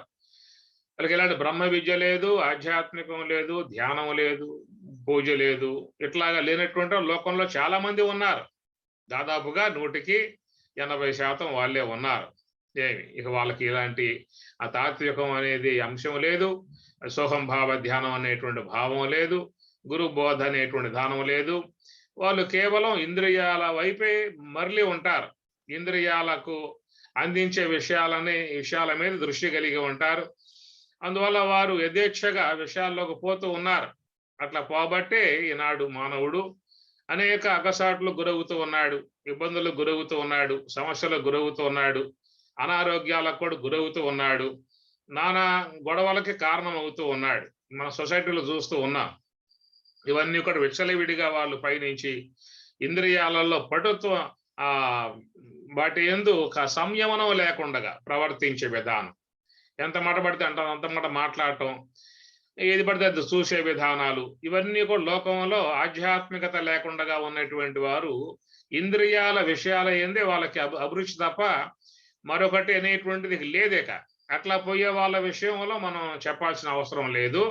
ఇక్కడ ఆధ్యాత్మిక అంశమును గ్రహించి తాత్విక మార్గంలో పయనించేటువంటి వాళ్ళ విషయంగా చూసినట్లయితే, ఒకవేళ వారు ఈ యొక్క చెప్పినటువంటి బ్రహ్మార్పణవు, బ్రహ్మవిహి, బ్రహ్మాగ్నవు, బ్రహ్మణాహుతం, బ్రహ్మకర్మ సమాధిన అనేటువంటి యొక్క విధానాన్ని అందుకోలేనటువంటి పరిస్థితిగా ఉన్నప్పటికీ కూడా, వ్యవహారాదులలో మునిగిపోయి ఉన్న విధానం కలిగి ఉన్నప్పటికీ కూడా, ఒక ఆధ్యాత్మికతను కోరుకుంటున్నావు కాబట్టి, తాత్విక అంశాన్ని కోరుకుంటున్నావు కాబట్టి, ఒక మోక్ష విషయాన్ని కోరుకుంటున్నావు కాబట్టి, గురు బోధ యందు కొంచెం ఆసక్తి కలిగి ఉన్నావు కాబట్టి, అలా ఉన్నటువంటి యొక్క నీవు విచ్చలవిడిగా పోవాలనుకునే ఇంద్రియాల విషయంలో నువ్వు కొంచెం జాగ్రత్తలు వహించు అన్నటువంటి ఒక సూచన చేయటం అన్నమాట. ఎందువల్లంటే నీకు ఒక ఆధ్యాత్మికమైనటువంటి ఒక లక్ష్యం ఒకటి ఉంది కదా. నీకు కూడా అలాంటి ఆధ్యాత్మికత లేకుండా, అసలు బోధ విషయమే లేకుండా, గురుతత్వం పట్ల బిచ్చ లేకుండా, మోక్షం అనే అపేక్ష లేకుండా, కేవలం ఇంద్రియ లాలసత్వమే ఒక జీవిత పరమార్థంగా గ్రహించి ఒక పామర జీవన విధానంగా పోయేటువంటి వాళ్ళకి ఇంకా చెప్పేదేముంది, ఇంకా వాళ్ళు చెప్పిన వినరు కాబట్టి ఇక వాళ్ళ ఉద్దేశాలు ఆ ప్రకారంగా ఉంటాయి కనుక అట్లా పోయే వాళ్ళ విషయంలో ఈ శ్లోకం చెప్పాల్సిన అవసరం లేదు. ఎందుకంటే వారు పూర్తిగా ఆ జీవితం అంటే ఎందుకు వచ్చింది జీవితం అని చెప్పని, అనుభవించడానికి వచ్చింది జీవితం. అనుభవించరాజా అనుభవించరాజా, ఏమి అందినంతా కూడా చిక్కించుకో, ఆనందంగా అనుభవించు. మళ్ళా జీవితం వచ్చేదేముంది, ఇంకా మళ్ళా పుట్టబోతాము మనమేమన్నా లోకంలో. ఏదో ఇట్లాగా యాదృశ్యకంగా మనకి జీవితం వచ్చి పడింది. ఇది కాస్త పోయిందా అంటే మళ్ళా వచ్చే అవకాశాలు ఏమి లేవు. ఏమి అందుట్లో జీవితంలో ఉన్నటువంటి యవనం అనేది కూడా మిరుపుతీగలాగా మెరిసిపోయేటువంటిది. అది కాస్త పోయిందా అంటే ఇంకేమున్నా కానీ ఏం అనుభవించే అవకాశాలు అంటే ఏమి ఉండదు. వృద్ధాప్యం వచ్చిందని చెప్పనంటే ఏమి తినే అవకాశాలు లేవు, చూసే అవకాశాలు లేవు, తిరిగే అవకాశాలు లేవు, ఏమి అవకాశాలు లేవు. కాబట్టి ఏదైనా వయసులో ఉండగా అనుభవించాలి రాయన అని కూడా పెద్దవాళ్ళు చెబుతూ ఉంటారు. పిల్లకాయలకి కూడా పెద్దవాళ్ళు మా వయసులో మేమైతే ఎట్లా పోయేవాళ్ళం అని చెప్పేసి అని చెప్పిన వాళ్ళు కూడా కొంచెం పురుగులుపుతూ ఉంటారు. వీళ్ళు చెప్పే మాటలు బాగా వాళ్ళు కూడా విని నిజమే కదా, యవనం ఉన్నప్పుడే కదా భోగించాల్సింది అనేటువంటి యొక్క భావాలుగా పోయే విధానం లోకంలో సాధారణంగా ఉండే విధానము. ఒకవేళ వాళ్ళు తన పిల్లకాయలు ఇట్లా ఆధ్యాత్మికంగా వస్తామన్నా, ఆశ్రమాలకు పోతామన్నా, మహాత్ముల ప్రబోధాలు వింటారన్నా వాళ్ళు ఊరుకోరు. నువ్వు పోవడానికి వీల్లేదురా, నీకు చాలా వయసు ఉన్నది, ఇవేనా వయసు మళ్ళీపోయింది, నీకేమన్నా ఆధ్యాత్మికం అని చెప్పని అంటావు, ఆశ్రమాలు అంటావు, ఆ రూట్కే పోవద్దు, మన విధానం ఏమిటి, మన యొక్క మార్గం ఏమిటి, దాంట్లోనే ఉండు అని చెప్పేసి అని కూడా ఆ ఇంట్లో ఉన్నటువంటి వాళ్ళు కూడా చాలా వరకు పిల్లకాయలు ఆ విధంగా ఏదన్నా జిజ్ఞాస కలిగి ఆ మార్గంలో పోయే వాళ్ళుగా ఉంటే కూడా మందలిస్తారు. మందలించే కుటుంబాలలాగా ఉన్నాయంటారా? ప్రోత్సహించే కుటుంబాలే ఉన్నాయా? అయినా నీకేదో జిజ్ఞాస కలిగిందిరా కాబట్టి మాకు అది అబ్బలేదు కాబట్టి నువ్వన్నా పోయి చక్కగా మహాత్ముల దగ్గర కూర్చొని బ్రహ్మ విద్య విను, అట్లాగా మోక్ష మార్గం వెళ్ళిపో అనేటువంటి కుటుంబాలు ఏమన్నా ఉన్నాయా? బిడ్డలు చెప్పే విధానం కుటుంబాలు ఉన్నాయా? ఏం చెబుతాయి? రే పోమాకరా, మన జీవితం చాలా ఉన్నది అనే విధానంగా చెప్పే కుటుంబాలే ఎక్కువ శాతంగా ఉన్నాయన్నమాట. బాగా తినాలి, బాగా తాగాలి, బాగా అనుభవించాలి. ఎందుకు వచ్చింది జీవితం మనకి? దానికోసంగానే వచ్చింది. కాబట్టి మా ముత్తాతలంతా కూడా అదే మార్గంలో పోతూ ఉన్నాం, నువ్వే ఈ మార్గంలో పోతావు అనే విధానంగా అనే కుటుంబాలే ఎక్కువ శాతం సమాజంలో ఉన్నాయని చెప్పి నా అభిప్రాయం. కాబట్టి మీ అభిప్రాయం ఎట్లా నాకు తెలియదు. హిరణ్యకశిపుడు చెబుతాడు, హిరణ్యకశిపుడు కూడా ప్రహ్లాదుడితో, నాయన ఏమిరా హరేమిటి గిరేమిటి ఏమి తీసి పక్కన బారేరా, మన విధానం ఏమిటి? కొట్టడము, నరకటము, చంపటము, తిట్టడము, ఈ చేయటం అనుభవించడము తప్ప ఈ హరి గిరి అన్ని పెట్టుకోమాకని చెప్పి అంటాడు హిరణ్యకశిపుడు కూడా. అట్లాగా ఉండేటువంటి కుటుంబాలు చాలా సొసైటీలో ఉన్నాయి. చూసినట్లయితే గ్రామంలో చూస్తే ఏ 5-6 కుటుంబాల్లో కొంచెం ఆధ్యాత్మికత కలిగి ఇంట్లో పిల్లలు కానీ పెద్దలు కానీ దైవ భావన, దైవారాధన, దైవ ధ్యానము, దైవ ప్రార్థన చేసే కుటుంబాలు గ్రామం ఉందంటే ఆ గ్రామంలో కొన్ని ఉంటాయి తప్ప చాలా వరకు ఈ యొక్క సామాజిక స్పృహ కలిగి పోయేటువంటివి ఉంటాయి. కాబట్టి ఇక వాళ్ళ గురించి సంయమనం పాటించడం అని చెప్పాల్సిన అవసరం లేదు. చెప్పినా కానీ మాకు చెప్పమాక, నువ్వు పాటించుకో, కావాలంటే నీకు ఇష్టమైతే మాకు చెప్పమాక, మా బిడ్డలకు కూడా చెప్పమాక అంటారు వారు. కాబట్టి ఈ శ్లోకం యొక్క అంశం ఎవరికై అని చెప్పానంటే ఈ దైవతత్వం కలిగి దైవ మార్గంలో బ్రాహ్మి అనుభవాన్ని అపేక్షించి మోక్ష మార్గం వైపుకి మనసు కలిగి ఉన్నటువంటి వాళ్ళ విషయంలో చెప్పే అంశం ఇది. అయ్యా నువ్వు ప్రధానంగా బ్రహ్మార్పణం బ్రహ్మావి బ్రహ్మాగ్నో బ్రహ్మనాహుతం బ్రహ్మైవతేన గంతవ్యం బ్రహ్మకర్మ సమాధిన అలాంటి యొక్క పట్టుగా ఉన్నటువంటి యొక్క మార్గంలో పయనించాల్సి ఉంటుంది. అలాంటి విధానముగా చేసేటువంటి యొక్క ఓపిక, చేసేటువంటి అవకాశం ఏ కారణాల వల్ల నువ్వు చేయలేకపోతూ ఉన్నట్లయితే ఇదన్నా చెయ్యి అని ఒక సడలింపు అని అర్థం అన్నమాట. చేయలేని వాళ్ళకి కొంత సడలింపు. ఇప్పుడు ఒక బస్తా బియ్యం మొయ్యరా అని చెప్పి అన్నాం అనుకో, వాడు మొయ్యలేకపోతుంటే ఏం చేస్తాం మనం? నువ్వు అది మొయ్యలేవురా అబ్బాయి, బస్తా బియ్యం కట్ట ఉంది, అదన్నా మొయ్యరా అని చెప్పి అంటాం. వాడు మొయ్యగలిగిన అంశం వరకు పెట్టాలి కదా. అట్లాగా మరి ఈ యొక్క మార్గం వీడకుండగా, దూరంగా పోకుండగా వాడిని ఏదో రూపంగా ఈ మార్గంలోకి తీసుకురావాలి అనేటువంటి భావంతో చెప్పేటువంటివి మనకు భగవద్గీతలు అనేక సందర్భాలలో వస్తూ ఉంటాయి. ఇదే విషయాలు మీకు భక్తి యోగంలో కూడా అక్కడ కూడా వస్తుంది. నువ్వు చేయలేకపోతే ఇదన్నా చెయ్యి, ఇట్లన్నా చెయ్యి, ఇట్లన్నా చెయ్యి అనే విధానం భక్తి యోగంలో కూడా దర్శించవచ్చు. అట్లాంటి విధానం మీకు గీతా మహాత్మ్యంలో కూడా గీత మొత్తం పారాయణం చేయమన్నాడు. మొత్తం చేయలేకపోతే ఒక అధ్యాయం చేయమన్నాడు. ఒక అధ్యాయం చేయలేకపోతే ఒక 5 శ్లోకాలు చేయమన్నాడు. ఒక శ్లోకం చేయమన్నాడు, పావు శ్లోకం చేయమన్నాడు. కాబట్టి ఏదో కొంత మార్గంలో ఉండు, వదిలిపెట్టమాక అనేటువంటి విధానంలో వారిని ప్రోత్సహించి సడలింపజేసి ఏదన్నా చేస్తూ ఉంటే నీ మెల్లమెల్లగా దాంట్లోకి వస్తావు అనేటువంటి భావనలో చెప్పే శ్లోక విధానములో ఓ పని చేయయ్యా, శ్రోత్రాదీని ఇంద్రియాని అన్యే సంయమాగ్నిషు జుహ్వతి.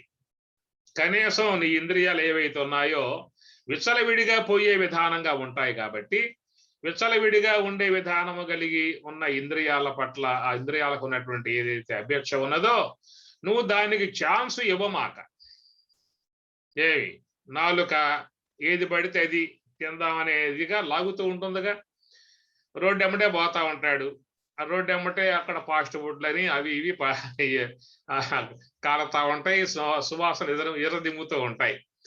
కానీ నాలుకేమంటుంది, కొంచెం దాన్ని రుచుద్దాం అనే విధానంగా కోరుకుంటుంది. అట్లాగా పోయినప్పుడు దానివల్ల అనారోగ్యాలు గురవుతూ ఉంటాయి. కాబట్టి ఈ ప్రకారముగా ఇంద్రియాలు ఇలా వరకు ఎక్కడెక్కడ అవకాశాలు ఉంటాయో అక్కడికల్లా కూడా పోయేటువంటి యొక్క విధానముగా అవి చేస్తాయి. ఇప్పుడు పైరు పచ్చగా ఉందా అని చెప్పనంటే ఈ పశువు కూడా పోయి మేద్దామని చెప్పి అనుకుంటుంది. ఇది మన పొలమా, మన పొలం కాదా అనేది ఆ పశువుకే ఉండదు. పైరు ఏపుగా పెరిగింది, పచ్చగా ఉంది, పోయి తిందాం అనే విధానంగా పశువులు పోయినట్లుగా ఇంద్రియాలు కూడా కనపడేటువంటి యొక్క వాటిలో కానీ వినపడేటువంటివి కానీ ఆ తినబడేటువంటివి కానీ చూసినప్పుడు అవి ఇచ్చలవిడిగా పోయేటువంటి యొక్క విధానంగా ఉంటాయి. కాబట్టి మరి ఆధ్యాత్మికతను అభ్యసించే విధానంగా ఉన్నటువంటి వారు వాటి విషయంలో కొంత సంయమనం పాటించుకున్నట్లయితే కొంతవరకు ఆ జీవితాన్ని కాపాడుకునే అవకాశం ఏర్పడుతుంది అనే కోణములో ఇంద్రియములు సంయమనము చెయ్యటం అనేటువంటి అగ్నుల యందు నువ్వు ఆ యొక్క వాట్లను జుహ్వతి హోమం చేయటం అనేటువంటిది అనమాట. అన్య అంటే కొందరు అని చెప్పిన అర్థం. అందరూ చేయట్లేదుగా లోకంలో. సర్వే అంటే అందరూ. సర్వే చెప్పిన పదం అక్కడ వాడలేదు. సర్వే అంటే అందరూ చెయ్యాలి అనే విషయం వస్తుందన్నమాట. అందరూ చేయాలంటే అందరూ చేస్తారా? కొన్ని ఎవరో చెబుతావు ఊళ్ళో, అయ్యా గీతలో పరమాత్మ అన్యే అనే మాటకు బదులు సర్వే అనే పదం వాడారయ్యా, అందువల్ల అందరం కూడా చేయాలట, కాబట్టి మేము కూడా చేస్తూ ఉన్నాం, కాబట్టి మీరు కూడా చెయ్యండి అనే విధానంలో మన వీధిలో ఉన్నటువంటి కుటుంబాలు ఏవైతే ఉన్నాయో అలా చెబుతాము పోయి మనం.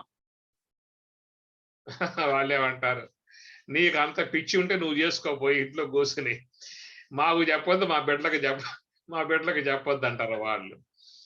అందుచేత ఇక్కడ సర్వే అనే పదం వాళ్ళ, అన్యే అంటే మరికొందరు.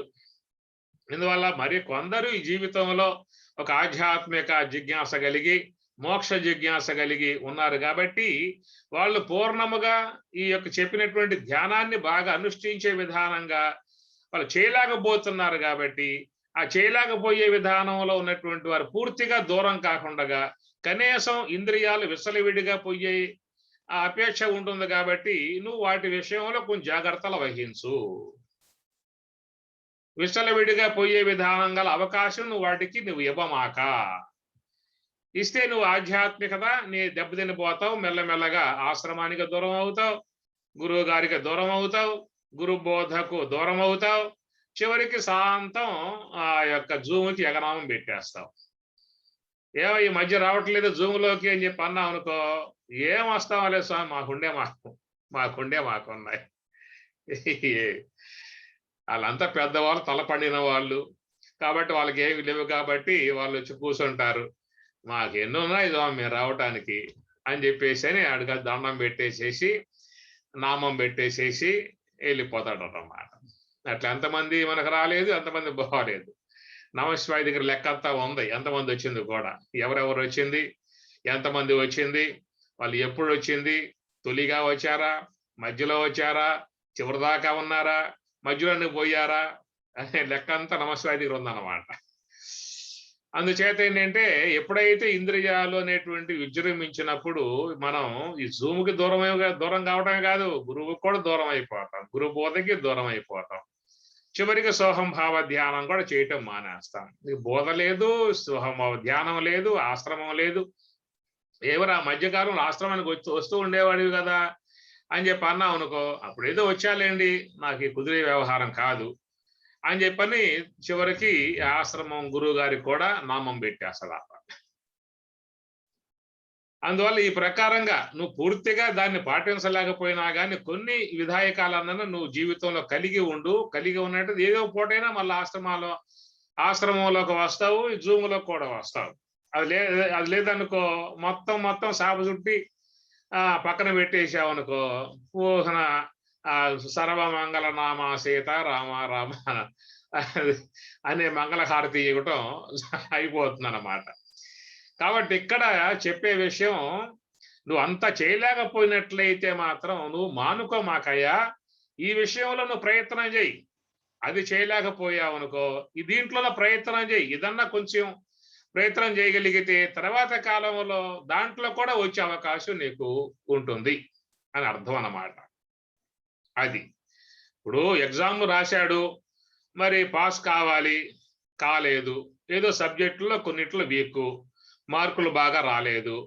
ఇక అన్నంత మాత్రంతో బడికి ఎగనామం పెట్టేయటమేనా, పుస్తకాలు కట్టగట్టి నదిలో పారేయటమేనా? పారేసేసి ఇక అక్కడి నుంచి ఏమవుతాడు, ఇక వాడు గేట్ కీపరో ఎట్లాగో చిన్న ఉద్యోగాలకు పోతాడు. అరే తప్పితే తప్పాం, దానికి ఏముంది, మళ్ళా ప్రయత్నం చేద్దాం అనే విధానముగా మళ్ళీ వాడు ఎగ్జామ్ రాసినట్లయితే మళ్ళా పాస్ అవుతాడు. సంవత్సరం పోతే పోయింది కాక మళ్ళా పాస్ అవుతాడు, ఉన్నత స్థాయి ఉన్నత చదువులకు వెళ్తాడు, బాగా ఉన్నతమైనటువంటి దాంట్లో పోయే అవకాశం ఉంటుంది. కనుక జీవితంలో కొన్ని రావటం కలగటం జరుగుతూ ఉంటుంది. అంత మాత్రంతో దాన్ని వదిలిపెట్టినట్లయితే వాడు ఏది కూడా సాధించే అవకాశాలు లాంటివి ఉండవు. అలాగా ఆధ్యాత్మిక విధానంలో కూడా చెప్పే అంశం అన్నమాట. ముందుగా చెప్పింది ఏమిటి? బ్రహ్మార్పణం బ్రహ్మహవిః బ్రహ్మాగ్నౌ బ్రహ్మణాహుతం బ్రహ్మైవ తేన గంతవ్యం బ్రహ్మకర్మ సమాధిన. కాబట్టి బ్రహ్మ సంబంధమైనటువంటి సోహం భావ ధ్యానం చేసి యోగ సమాధి ద్వారా బ్రహ్మార్పణం బ్రహ్మహవిః. కాబట్టి బ్రహ్మమునందే సమస్త కర్మలన్నీ కూడా దగ్ధం చేయటము, సమస్త గుణాలు దగ్ధం చేయటము, బ్రహ్మాగ్నిలో హోమం చేయటం.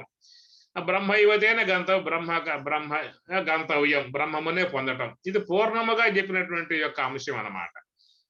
కనుక ఆ మార్గంలో పోయే వాళ్ళు లేరా అని చెప్పనంటే ఉన్నారు.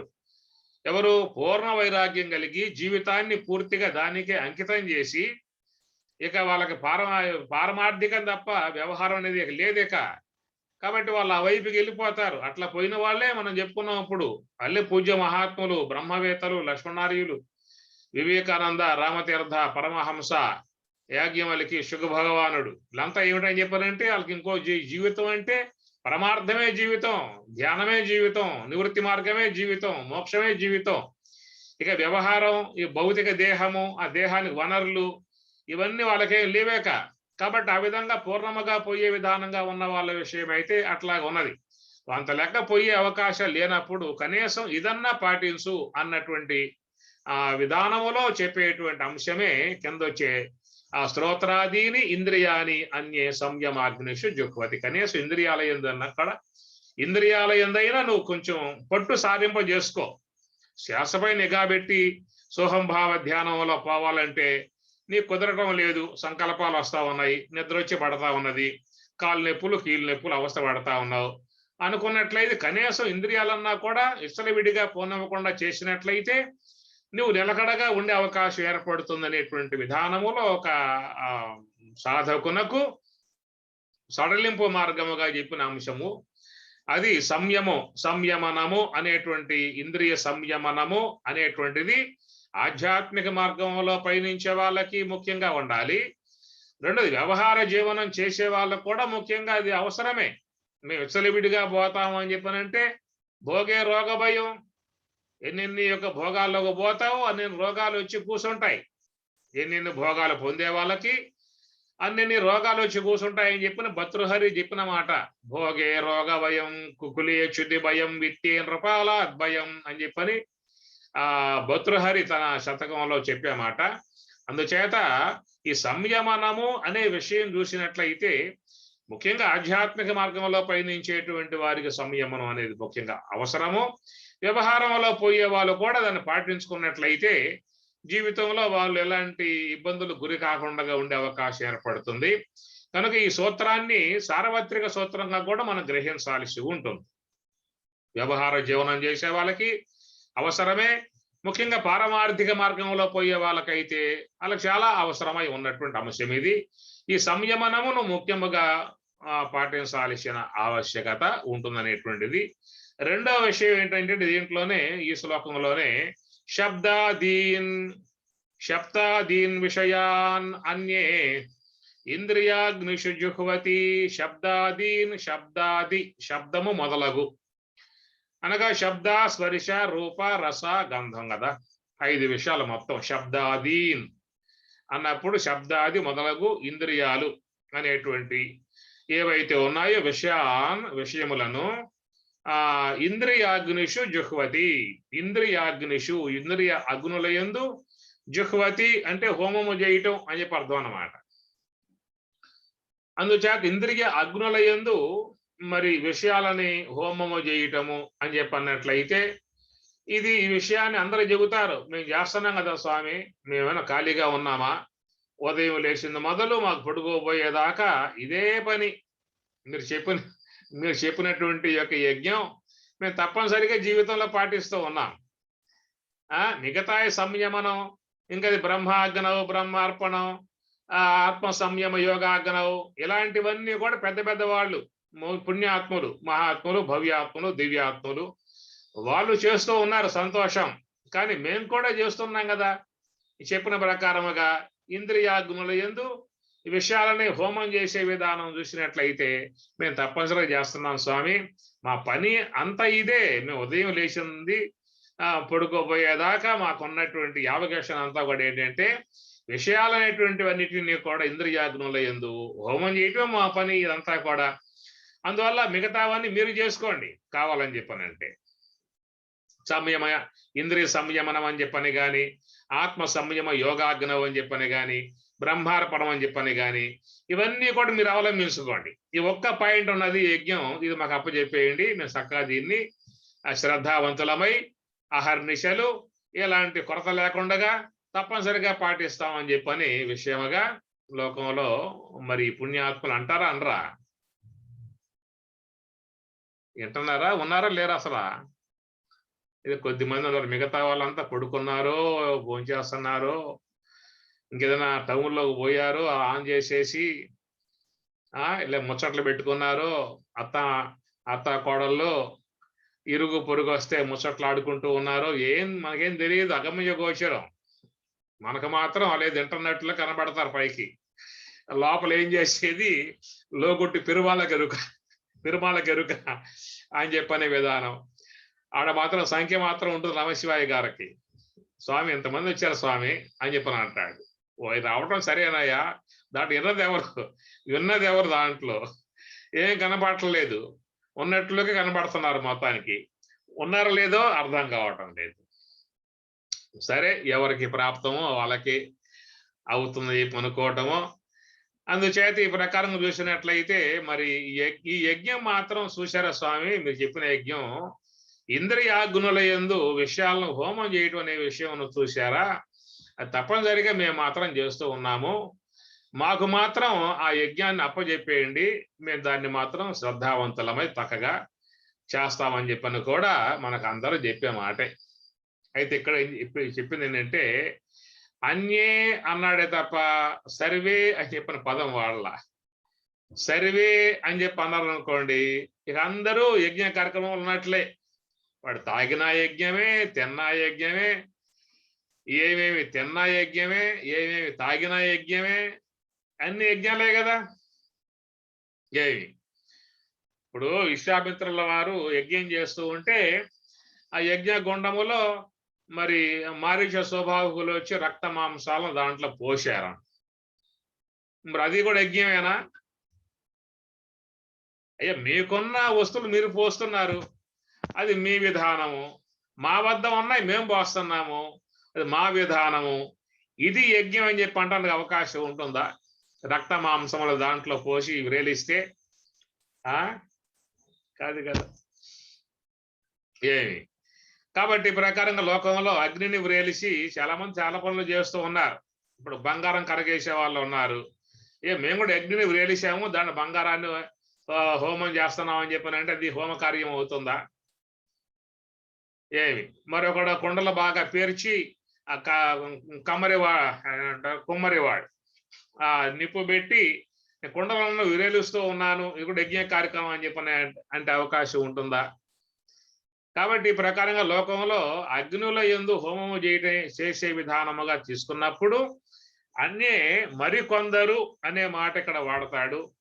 ఆ మరికొందరు ఇంద్రియ అగ్నుల యందు విషయాలని హోమం చేస్తూ ఉన్నారు అని చెప్పి అన్నప్పుడు ఇంద్రియములను అగ్నులుగా భావించి ఆ ఇంద్రియముల యందు అగ్నుల యందు ఆ వ్రేలిసేటువంటి యొక్క విషయములో కూడా ఎలాంటి విషయాలుగా ఉండాలని చెప్పనంటే సాత్విక సంబంధమై ఉన్నటువంటి విషయాలని వ్రేలిసేటువంటి విధానమే అది ఒక యజ్ఞముగా భావించమన్నాడు. ఎక్కడ యజ్ఞముగా భావించి అనగా ఇంద్రియ అగ్నులను ఇంద్రియముల యొక్క విధానాలను అగ్నులుగా భావించి వాటి యందు సమర్పించేటువంటి యొక్క విషయములనేటువంటి యొక్క సమిధలు కూడా ఎలాంటివి అయి ఉండాలి. ఏమి ఇప్పుడు శేష పట్టించాడు ఆ పని. స్వామి నువ్వు చెప్పినట్లు నేను కూడా హోమ కార్యం చేస్తాను అంటాడు అనుకోట వాడు. అది కూడా హోమం అవుతుందా?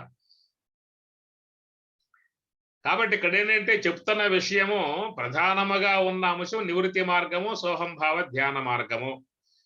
అందులో దాంట్లో పయనించే విధానం నీకు లేదు కాబట్టి ఓ పని చేయ్యా, ఇంద్రియములే అగ్నులుగా భావించి ఒక పవిత్ర భావనగా వాట్లకు నీవు సాత్విక సంబంధమై ఉన్నటువంటి విషయాలు మాత్రమే సమర్పించు. అట్లా సమర్పించే వాళ్ళు లోకంలో అన్యే మరి కొంతమంది ఉన్నారు. సరివే అని చెప్పి అనలేదుగా. అన్యే అంటే మరి కొద్ది మంది ఆధ్యాత్మిక విధానంగా పయనించేటువంటి వారు ఇంద్రియములు అగ్నులు అని చెప్పన్నట్లయితే అగ్నుల యందు మనం ఏమి సమర్పించాలనే వివేకం కలిగి కనుక శ్రోత్రేంద్రియమునందు నానా రకాలై ఉన్నటువంటి చెత్తంతా కాకుండా ఈ లోకములో ఉన్నవన్నీ వేసుకునే విధానం కాకుండా ఈలే వరకు మహాత్ముల యొక్క శ్రవణము, మహాత్ముల ప్రవచనాల శ్రవణము, ఈ విధముగా తాత్విక సంబంధమై ఉన్నటువంటి ఈ శబ్దాదులను హోమం చేసే విధానం. లేక లోకములో ఉన్నవి అన్ని కూడా పడేస్తే కూడా హోమం అవుతుందా? కాబట్టి లోకములో ఉన్నవన్నీ పడేసి హోమం చేసే విధానం అనుకుంటే ఇక్కడ స్వామివారు అన్యే అనకుండా సరివే చెప్పాలి. అప్పుడే సరివే అందరూ కూడా లోకంలో వాళ్ళకు అందినటువంటి ఏవైతే ఉన్నాయో వాళ్ళు వాళ్ళ యొక్క శ్రోత్రేంద్రియమునందు హోమం చేస్తున్నారా అని చెప్పిన మాట చెప్పామనుకో, ఇక అందరు లోకంలో యజ్ఞకర్తలే. అందువల్ల అన్యే అని చెప్పనంటే తాత్విక మార్గంలో పయనించేటువంటి యొక్క నీవు నీ యొక్క శ్రోత్రేంద్రియాన్ని అగ్నిగా నువ్వు భావించి దాని యందు నువ్వు హోమ కార్యాన్ని గావించని చెప్పనంటే నువ్వు ఆ శ్రోత్రేంద్రియమునందు ఎలాంటి దాంట్లో హోమం చెయ్యాలి. ఎక్కడైనా ఒక మహాత్ములు బ్రాహ్మణ అయ్యవార్లు యజ్ఞం చేస్తూ ఉన్నట్లయితే మనం కూడా దానికి వెళ్తాం, యజ్ఞం చూస్తానికి వెళ్తాం కదా. అట్లా పోయినటువంటి వాళ్ళమై నమస్కారం చేస్తాం. మన యజ్ఞం కాడు కూర్చోకపోయినా, యజ్ఞం వ్రాసకపోయినా నమస్కారం చేస్తాం. యజ్ఞం అంతా అయిపోయిన తర్వాత, పూర్ణాహుతి అయిన తర్వాత ఆ పక్కనే అక్కడ కొన్ని ద్రవ్యాలు అమ్ముతూ ఉంటారు. యజ్ఞ సంబంధం ద్రవ్యాలు కొన్ని పొట్టాలుగా అమ్ముతూ ఉంటారు. మనం కూడా ఇవి కొని తీసుకువెళ్ళి ఒక పూజ్య భావంతో దాంట్లో వేస్తాం. అలా లోకం చూస్తూ ఉంటాం కదా. ఏమి ఆ ప్రకారంగా ఒక పవిత్ర భావనగా మనం సబిద ద్రవ్యాలేవో కొనిగి ఆడ ఏదో కొంచెం నెయ్యి ఉంటే ఒక తెడ్డుతో నెయ్యి తీసి అట్లా వేసి ఆ ద్రవ్యాలు దాంట్లో నమస్కారం చేస్తాం అన్నమాట. అంతే తప్ప మనం తినేయి, మనం తాగేయి ఏవైతే ఉన్నాయో అవి దాంట్లో పోస్తారే చెప్పండి. ఒకవేళ వాడి జేబులో సీసా పట్టుకుపోయి ఆ సీసా కాస్త వాడు దాంట్లో గుమ్మరించి స్వాహ అని చెప్పని అంటాడు, వాడేమన్నా ఆ పని చేసే యజ్ఞ కార్యక్రమంగా భావించే అవకాశం ఉంటుందా? లేక వాడిని పట్టు కొడతారా? ఏమన్నా బుద్ధిహీనుడా, మేము పవిత్రముగా యజ్ఞ కార్యక్రమాన్ని చేసుకుంటూ ఆ యజ్ఞహోత్రునికి మంచి ద్రవ్యములు, సుగంధ ద్రవ్యములు, ఆ సమిదలు, హవిస్సు, ఆవు నెయ్యి లాంటి పవిత్రముగా చేస్తూ ఉంటే నువ్వేదో పట్టుకొచ్చి దాంట్లో పడేసేసి స్వాహ అంటావా అని చెప్పని వాడు పట్టు కొట్టం మనం. కాబట్టి ఏయి పడితే అయిపోసి దాంట్లో యజ్ఞముగా భావించే విధానం కాదు. అది బాహ్యములో కూడా మనం ఆ భావాన్ని అంగీకరించాం. ఏమి బయట కూడా బాహ్యంలో కూడా మనం దాన్ని అంగీకరించాం.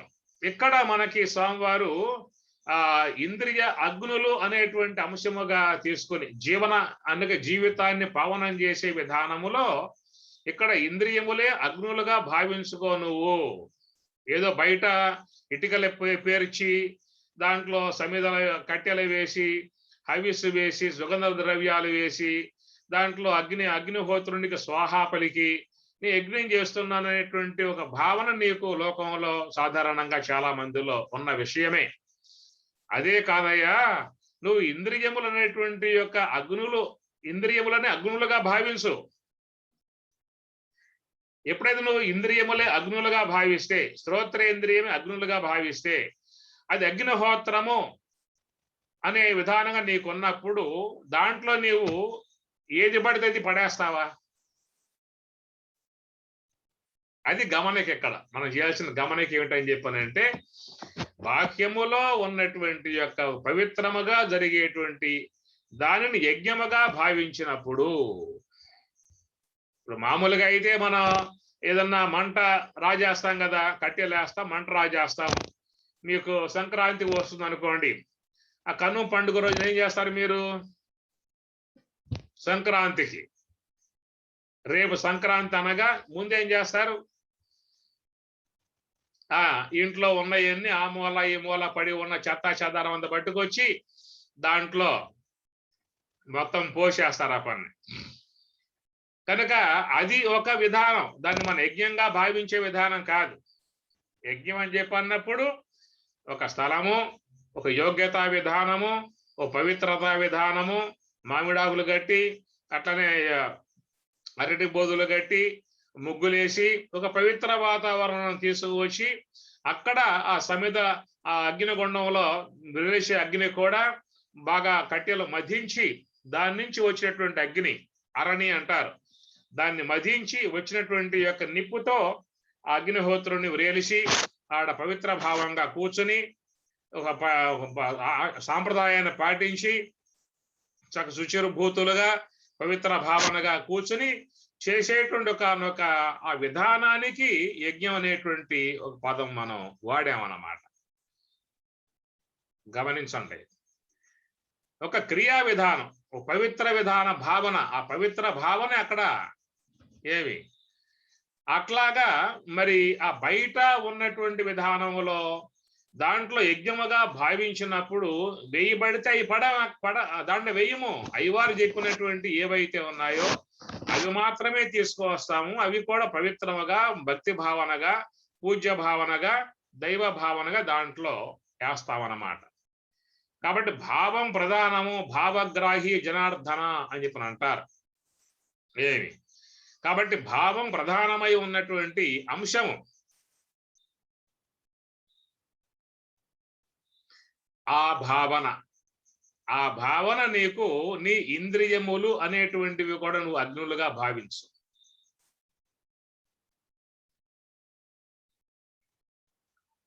ఆ భావన నీకు వచ్చినప్పుడు నువ్వు ఏవి పడితే అవి పడేస్తావా? పడేవి కదా. ఒక యజ్ఞ భావన వచ్చినప్పుడే ఏమంటే మన మనస్సులో ఒక పవిత్రత అనేటువంటిది చోటు చేసుకుంటుంది. కాబట్టి అందువల్ల ఈ ఇంద్రియములు కూడా ఒక అగ్నులు స్వామి చెప్పారు. అందువల్ల అగ్నుల యందు కూడా మనం వేసేటువంటివి కూడా పవిత్రముగా ఉండేటువంటివి వేయాలి అనేటువంటి భావన వచ్చినప్పుడు శ్రోత్రేంద్రియ అగ్ని యందు అతడు వేయబడితే అవి దాంట్లో పడేసేటువంటి పని పెట్టుకోడు. పవిత్రముగా ఉన్నటువంటి వాట్లను మాత్రమే దానికి అర్పించేటువంటి ఒక భావన ఆయనలో వస్తుంది. ఆ భావన రావటం వల్ల ఒక మార్పు జీవితంలో సంతరించుకుంటుంది. ఇప్పుడు ఏవి పడితే అవి పడేయటం అనే విధానము అగ్నిలో పడేసావనుకో అగ్ని స్వాహా చేస్తుంది. సరే, అది అగ్ని యొక్క సంబంధ విధానం. ఒకవేళ బయట ఉన్న అగ్నిలో ఏవి పడితే అవి పడేసావనుకో అవి అగ్ని స్వాహా చేస్తుంది. స్వాహా చేసినా కానీ అగ్ని పవిత్రంగానే ఉంటుంది. అగ్నిని ఏమన్నారు? పావక అన్నారు కదా. సర్వభక్షక పైగా పావక అన్నారు. అందువల్ల అగ్ని అనేటువంటి దాంట్లో నువ్వు ఒకవేళ చెడు పదార్థాలు పడేసినా కానీ అగ్ని స్వాహా చేయగలుగుతుంది, చేసినా కానీ పవిత్రంగా ఉంటుంది. అట్లాగా శ్రోత్రేంద్రియము అనే అగ్నిలో ఏవి పడితే అవి పడేసినట్లయితే ఆడ ఏమవుతుంది? అప్పుడు లోన ఉన్న హృదయం చెడిపోతుంది, మనసు చెడిపోతుంది. కాబట్టి బయట ఉన్న అగ్నిలో పడేసినట్లయితే స్వాహా చేస్తుంది, అయినా పవిత్రంగా ఉంటుంది. కానీ శ్రోత్రేంద్రియం అనే అగ్నిలో నువ్వు పడేసావనుకో అక్కడ లోనకి వెళ్ళిపోతున్నాయి. దానివల్ల ఏమవుతుంది? నీ హృదయం చెడిపోతుంది, మనసు చెడిపోతుంది, వ్యక్తిత్వం పాడైపోతుంది. అందుచేత నువ్వు ఎట్లయితే బయట ఉన్న యజ్ఞమును ఒక పవిత్ర భావనగా దర్శిస్తూ ఉన్నావో అట్లా శ్రోత్రేంద్రియము కూడా ఒక అగ్నిగా భావించు. ఆ పవిత్రమైన అగ్నిగా భావించి నువ్వు దాంట్లో వేసేటువంటివి కూడా ఎలాంటి వేస్తున్నటువంటి వివేకంతో వేసినట్లయితే దానివల్ల ఏమవుతుంది? నీ మనసు అనేది ఎప్పుడు కూడా పవిత్రంగా ఉండే అవకాశం ఉంటుంది. అలా కాకపోతే అగ్ని పవిత్రంగా ఉంటుంది, కానీ ఇక్కడ మన యొక్క వ్యక్తిత్వం పాడైపోతుంది. దానికి సమాధంలో వస్తుంది సీతారామాంజనేయంలో, పావకావృత పర్వతంబునాశ్రయించునే మృగ విహంగాధికములు అన్నాడు. బాగా మండిపోయేటువంటి పర్వతం మీద అగ్ని పుట్టి మండిపోతూ ఉండగా బగబగా మండిపోయేటువంటి యొక్క అగ్ని పర్వతం మీదకు పక్షులు గాని మృగాలు గాని పోతాయా? వావు అన్నాడు. ఒకవేళ పోయాయి అనుకో, ఏమవుతాయి? భస్మసాత్ కురుతి. పోవు. ఒకవేళ పోయాయి అనుకో, సాహసం చేసి తిరిగి రావేక అగ్నికి ఆహుతైపోతాయి. అట్లాగా అంటూ ఏమన్నాడంటే, బ్రహ్మమయుడై ప్రకాశించు బ్రహ్మ విధుని అంటూనే పుణ్య పాపంబులాంజనేయ. బ్రహ్మమయుడై ప్రకాశించు బ్రహ్మ విధుని, ఆయన బ్రహ్మాగ్నవు బ్రహ్మణాహుతం బ్రహ్మైవ తేన గంతవ్యం బ్రహ్మకర్మ సమాధిన. బ్రహ్మాగ్నిలో సమస్త కర్మలు కూడా దగ్ధం చేసేసాడు. ఆయన బ్రహ్మాగ్ని దేదీప్యమానంగా కలిగి ఉన్నాడు, హోమాగ్ని కలిగి ఉన్నాడు, బ్రహ్మాగ్ని కలిగి ఉన్నాడు, జ్ఞానాగ్ని కలిగి ఉన్నాడు. అలా కలిగి ఉన్నటువంటి యొక్క ఆ మహాత్ముని యందు ఒకవేళ ఈ చెడు అనేటువంటిది ప్రవేశించినట్లయితే, ఏ పాపపుణ్యాలుగా ఉన్నటువంటి ఏదైనా చెడు ప్రవేశించదు. బ్రహ్మజ్ఞానై ఉన్నటువంటి ఆ మహాత్ముడు ఒకవేళ వ్యవహారం చేసినప్పటికీ, ఏమైనా కార్యములు చేసినప్పటికీ కూడా వాటి సంబంధమై ఉన్నటువంటి ఈ కర్మలు అనేటువంటి ఆయనలో ప్రవేశించే అవకాశం లేవు, ఆయన్ని అంటే అవకాశం లేవు అనే మాట మొదటిది. ఒకవేళ రెండవ పక్షంలో ఒకవేళ లోనకు పోయాయి అనుకో, సాహసం చేసి ఏమవుతాయి? బ్రహ్మాగ్నిలో కాలిపోతాయి. ఇది రాముడు చెప్పిన మాట సంవాదంలో. పావక ఔరత పర్వతంబునాశ్రయించునే మృగ విహంగాధికములు బ్రహ్మమయుడై ప్రకాశించు బ్రహ్మ విధుని అంటూనే పుణ్య పాపంబులాంజనేయ. కాబట్టి అట్లా బ్రహ్మాగ్నితో రగులు ఉంటూ ఆత్మాగ్నితో ఉన్నటువంటి మహాత్ముల యందు ఏవి కూడా ప్రవేశించే అవకాశం లేవు. వీళ్ళు ప్రవేశించిన కాల్చి వేస్తాయి. ఆయనకు ఆ సామర్థ్యం ఉన్నది. కానీ నీ విషయం యథేచ్ఛగా లోపలికి పోయాయి అనుకో, ఇక నిన్ను పట్టి పీడిస్తాయి, వదిలిపెట్టవు కదా. ఒకవేళ లోన నువ్వు ఆ బ్రహ్మాగ్ని కొంపటి పెట్టుకున్నట్లయితే లోనకు పోయినా కానీ మనకు భయం లేదే, అది కాల్చేస్తుంది లోన పోయిన తర్వాత. అది లేనప్పుడు ఏమవుతుంది? ఈ లోన ఉన్నటువంటి యొక్క దాంట్లో ఎన్ని పోయి పడ్డప్పుడు దానివల్ల మరి ఆ ఇబ్బందులు ఏర్పడతాయి. జన్మ పరంపరల్లో మళ్ళా మునిగిపోవటం అవుతుంది. అనేక మానసిక ఒత్తిళ్లు, మానసిక బాధలు, మానసిక ఆందోళనలు ఎన్ని కలిగే అవకాశం ఏర్పడుతుంది. కాబట్టి నీవు అందుచేత నీ శ్రోత్రేంద్రియాన్ని నువ్వు ఒక యజ్ఞగుండముగా భావించుకో. ఒక పవిత్ర భావన చెయ్యి ముందు. అసలు పవిత్ర భావం నీకు రాగలిగితే నువ్వు దాంట్లో పడేసే విషయంలో జాగ్రత్త పడతావు. అది యజ్ఞగుండంగా భావించుకోకపోయావు అనుకో, చెత్త ఉండిగా భావించుకున్నావు అనుకో, అప్పుడేం చేస్తావు? ఇది యజ్ఞగుండం కాదు, శ్రోత్రేంద్రియము చెత్త ఉండి అని చెప్పి అనుకున్నావు అనుకో, ఇక ఊళ్ళో ఉన్నవన్నీ ఊడ్చుకురావటం, దాంట్లో పోయిటం. కాబట్టి ఈ పని లోకంలో అందరూ పూనుకనే పెట్టుకున్నారు. అందరూ లోకంలో ఇది చెత్త ఉండి, అందువల్ల లోకంలో ఎక్కడెక్కడ ఉన్నవన్నీ కూడా తీసుకొచ్చుకొని లోక వార్తలకు మరగి కర్ణముల మీ కథలు విననేరను ఏ కరణి భవజలనిధి తుదముట్టని దుదును నారాయణ. లోక వార్తలకు. కాబట్టి నీలో ఎప్పుడైతే శ్రోత్రేంద్రియం అనేటువంటిది ఒక పవిత్రమై ఉన్నటువంటి యజ్ఞగుండము, అది భగవంతుడు ఏర్పరిచిన యజ్ఞగుండము అనే భావన వచ్చినప్పుడు నువ్వు దాంట్లో వేసేటువంటి వాటి విషయంలో జాగ్రత్తలు వహించే అవకాశం నీకు ఏర్పడుతుంది. కనుక దాంట్లో మంచివి, సాత్వికమై ఉన్నటువంటివి, దైవ సంబంధమై ఉన్నటువంటివి, ఉపనిషత్తుల యొక్క సంబంధమై ఉన్నటువంటి, భగవద్గీత వాక్యములై ఉన్నటువంటి, మహాత్ముల వాక్యములై ఉన్నటువంటి వాటిలను వేసేటువంటి విషయంలో జాగ్రత్తలు వహిస్తావు. నీకు దాని పట్ల ముందు ఇది యజ్ఞగుండం అనేటువంటి భావం, పవిత్ర భావం ముందు రావాలన్నమాట. అట్లాగా ఈ మిగతాయి కూడా అట్లా జిహ్వేంద్రియం అనుకుందాం. ఇక్కడ జిహ్వ కూడా ఒక యజ్ఞగుండమేగా. ఆయన చెప్పిన విధానంలో శ్రోత్రాదీని ఇంద్రియాన్యన్యే ఏమన్నాడు ఇక్కడ? సంయమ శబ్దాదీని విషయానన్య శబ్దాదీని విషయాన్ని అన్ని కూడా విషయాన్ని అన్ని కూడా అన్నప్పుడు మరి జిహ్వేంద్రియము అనేటువంటిది కూడా యజ్ఞగుండం అని భావించుకున్నాం అనుకో, నీలో భావం రావాలి, మనలో ఆ భావం చేయాలి.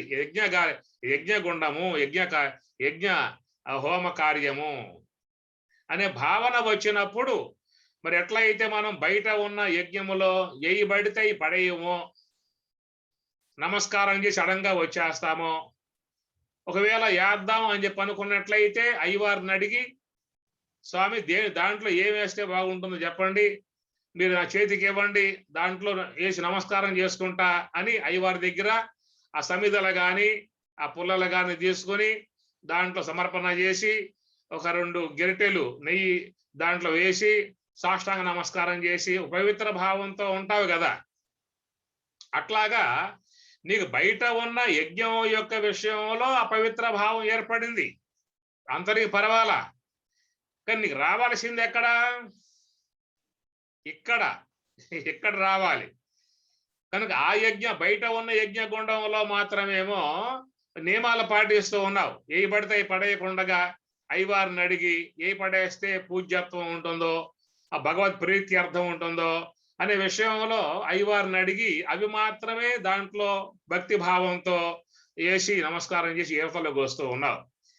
కానీ ఇక్కడ మాత్రం ఎక్కడ వేస్తే జీవితం పవిత్రమయ్యే అవకాశం ఉంటుందో అక్కడ మాత్రం నానా రకాలై ఉన్నవన్నీ పోస్తా ఉన్నావు. ఈ బయట ఉన్న వాటిలో ఎందు మాత్రం పవిత్ర భావన పెట్టుకున్నావు. కాబట్టి జీవితం పావనం కావాలంటే బయట ఉన్న యజ్ఞ విషయం, అది బయట ఉన్న యజ్ఞం అనే దాని కాడ మంచిదే, కానీ ప్రధానంగా మనం ఉండాల్సింది ఎక్కడ అని చెప్పనంటే ఇక్కడ. వింటున్నారా? ఉన్నారా? అంశాలు వస్తున్నాయి ఒక్కోటి స్వామివారి దగ్గర నుంచి. అది శ్రద్ధావంతులై గ్రహిస్తే తరిస్తాం. ఏదోలే పెడచివి పెట్టేశామా అని చెప్పనంటే అంతే సంగతులు. ఎన్ని మీరుగా చూస్తే రావు. మీకు మీ ముందే శ్లోకాలు ఉన్నాయి, మీ ముందే ఉన్నాయి శ్లోకాలు. ఏమిటయ్యా కృష్ణుడు ఎట్లా చెప్పాడు?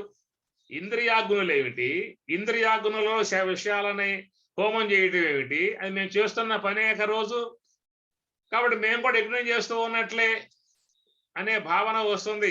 అరే అది కాదు నాయనా, నువ్వు ఎట్లయితే బాహ్యములో ఉన్న యజ్ఞగుండాన్ని యజ్ఞ కార్యక్రమంగా పవిత్రముగా భావించుకుంటూ ఉన్నావో, దాంట్లో సమిధలు వేస్తూ ఉన్నావో, అట్లాగా నీలో ఉన్నటువంటి ఇంద్రియముల యందు కూడా నువ్వు సమిధలు వేస్తూ ఉన్నావు.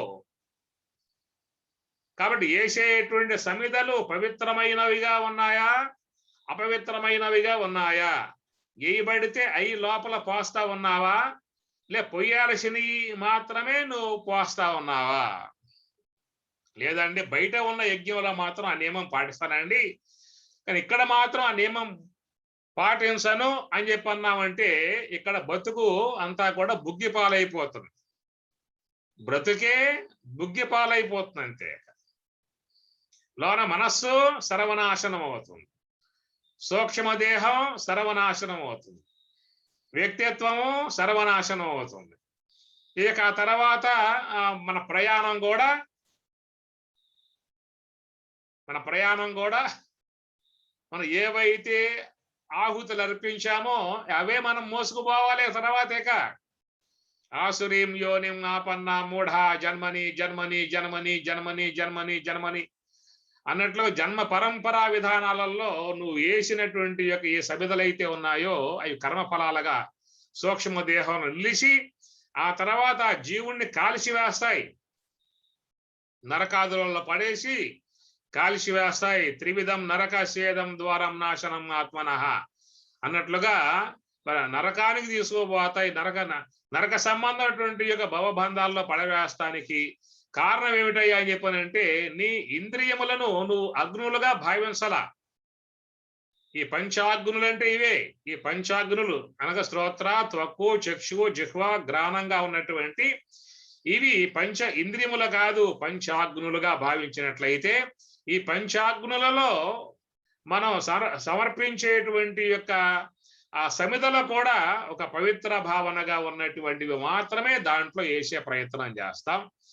ఆ వేయటం వల్ల హృదయము పవిత్రంగా ఉంటుంది, మన మనస్సు పవిత్రంగా ఉంటుంది, మన వ్యక్తిత్వం పవిత్రంగా ఉంటుంది. మనం ఎప్పుడూ కూడా సంతోషంగా ఉండే అవకాశం ఏర్పడుతుంది.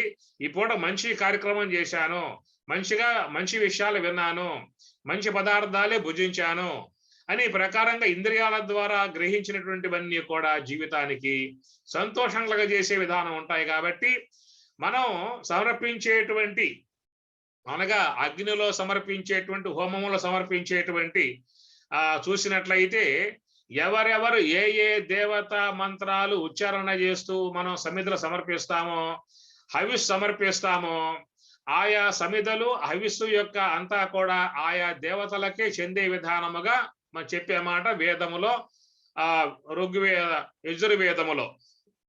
అగ్నులలో కూడా ఏ దేవతను ఉద్దేశించి ఆహుతులు సమర్పిస్తారో ఆ దేవతకు మాత్రమే పోతాయి.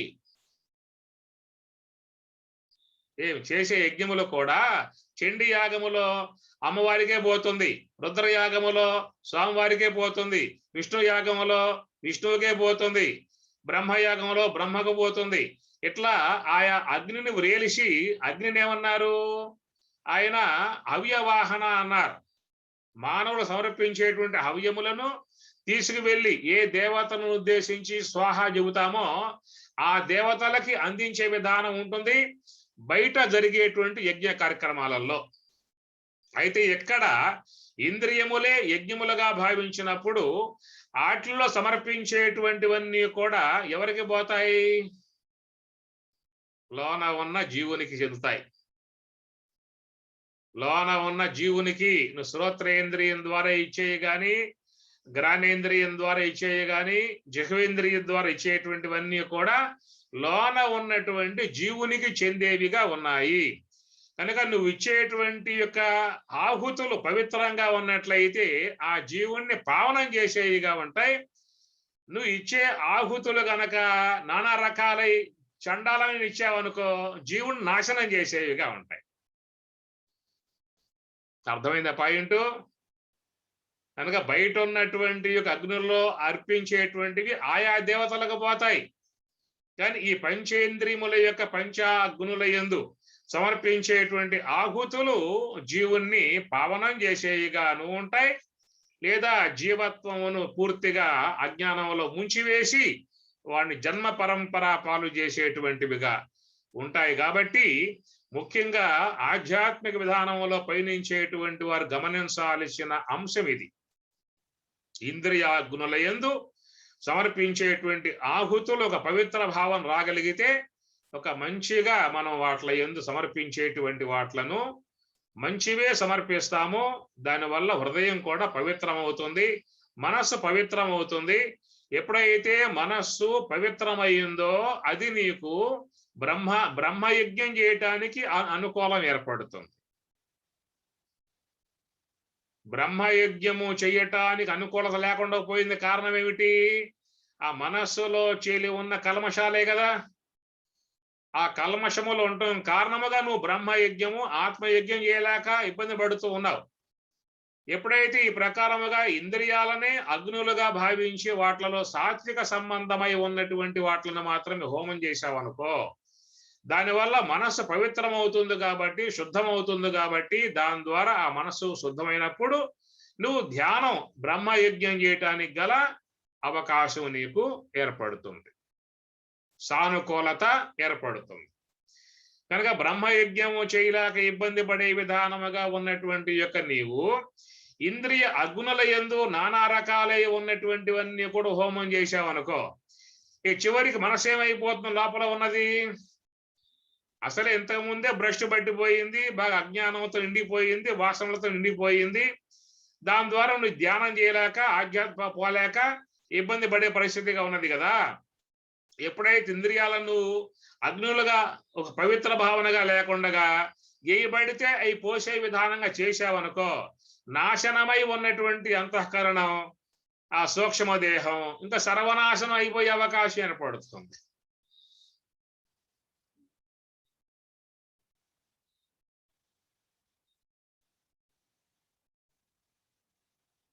నాశనమైపోయి ఉన్న సూక్ష్మ దేహముతో ధ్యానం చేయలేక తాత్వికంలో పోలేక ఇబ్బంది పడేటువంటి వాళ్ళముగా ఉన్నటువంటి మనము ఇంద్రియముల పట్ల ఒక పవిత్ర భావన యజ్ఞ కార్యక్రమంగా భావం రాకపోయినప్పుడు నానా రకాలై ఉన్నవన్నీ కూడా పోసే కొద్దీ ఇంకా అది అపవిత్రమై చివరికి ఇక అధోగతి మార్గాల్లోకి తీసుకుపోయే విధానం ఏర్పడుతుంది. కాబట్టి అందుచేత ఈ ఇంద్రియాలను నువ్వు ఒక యజ్ఞ అగ్నులుగా భావించుకో. నువ్వు దాంట్లో వేసేటువంటివి పవిత్రం వేయాలి అనే నీ భావం, నీకు మంచి భావన వస్తుంది. దాని ద్వారా మంచి వేసినప్పుడు నీకు మనస్సు శుద్ధం అవుతుంది కనుక నువ్వు బ్రహ్మయజ్ఞమును వల్ల కొనసాగించి జీవితం సార్థకం చేసుకునే అవకాశం నీకు ఏర్పడుతుంది.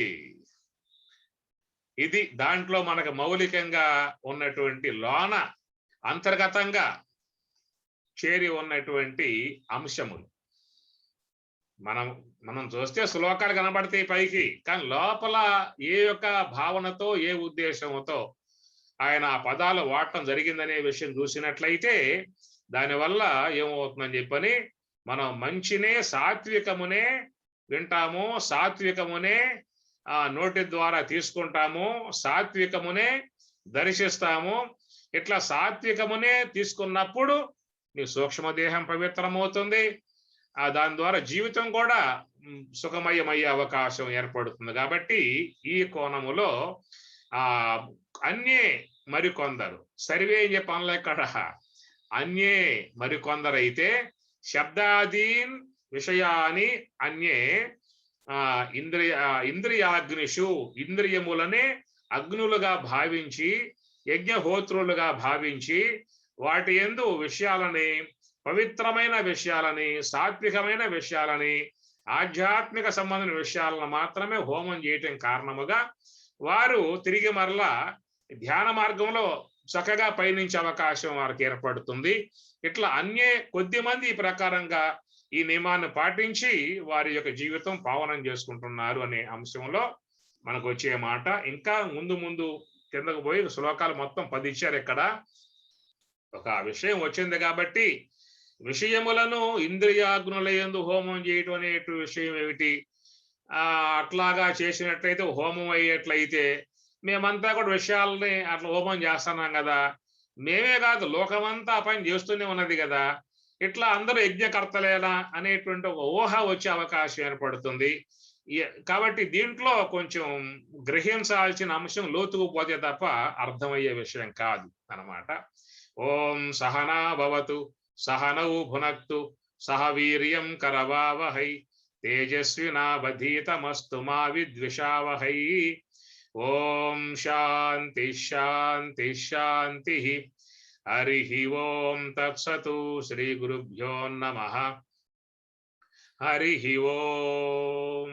శుభమస్తు శుభమస్తు. శుభాశిష్యులు అందరికీ జగన్మాత సర్వేశ్వరుడు లక్ష్మణార్యులు అనుగ్రహించి కాపాడును కాక. రోజువారీగా మనం మన స్వరాజ్య ఆశ్రమానికి భక్తులై ఉన్నటువంటి వారు, ఆధ్యాత్మికం పట్ల జిజ్ఞాస ఉన్నటువంటి వాళ్ళ శుభాన్ని అపేక్షించి మనం ఒక ఆశీర్వాదం ఇవ్వడం జరుగుతూ ఉన్నది. అట్లా మరి మన ఆశ్రమానికి చక్కగా ఎన్నో సేవలు అందించేటువంటి మరి అందరికీ మన కమిటీలో ఉన్నటువంటి వారందరికీ కూడా ఈనాడు మరి చక్కగా శుభాశిష్యులు స్వామివారి కృపానుగ్రహ ప్రాప్తిరస్తు.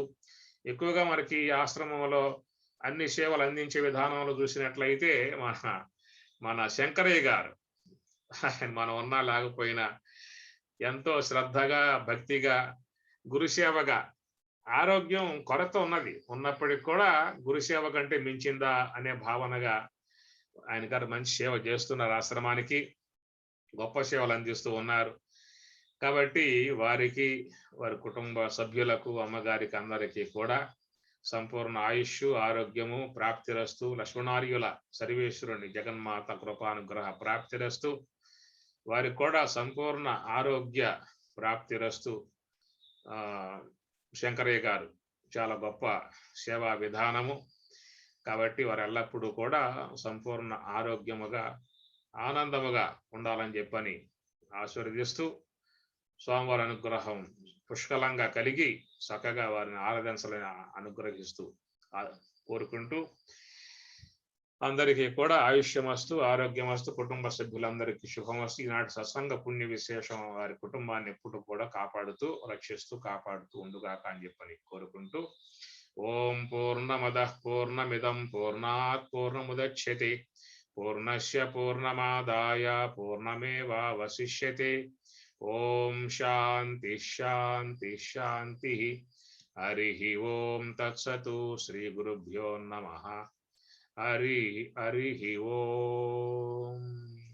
దానికి మనము ఈ ప్రోగ్రాం బాగా వింటూ గురువు దగ్గర మనం చేస్తూ ఉంటే కన్నా ఏదో ఒక రోజు ఆ ప్రశ్నకు జవాబు వస్తుంది, మనసాడికి చల్లబడిపోతుంటది. ఈ రోజు ఈ ఈ ఈ యజ్ఞాల గురించి చెప్పడం చాలా చాలా ఇది స్వామి. ఇప్పుడు మీరు చెప్పిన దాన్ని బట్టి ఇంకా 2-3 శ్లోకాలను కూడా కొద్దిగా అర్థం చేసుకునేదానికి కూడా నాకైతే ఒక అవగాహన కలుగుతున్నది స్వామి. చాలా ధన్యులను స్వామి.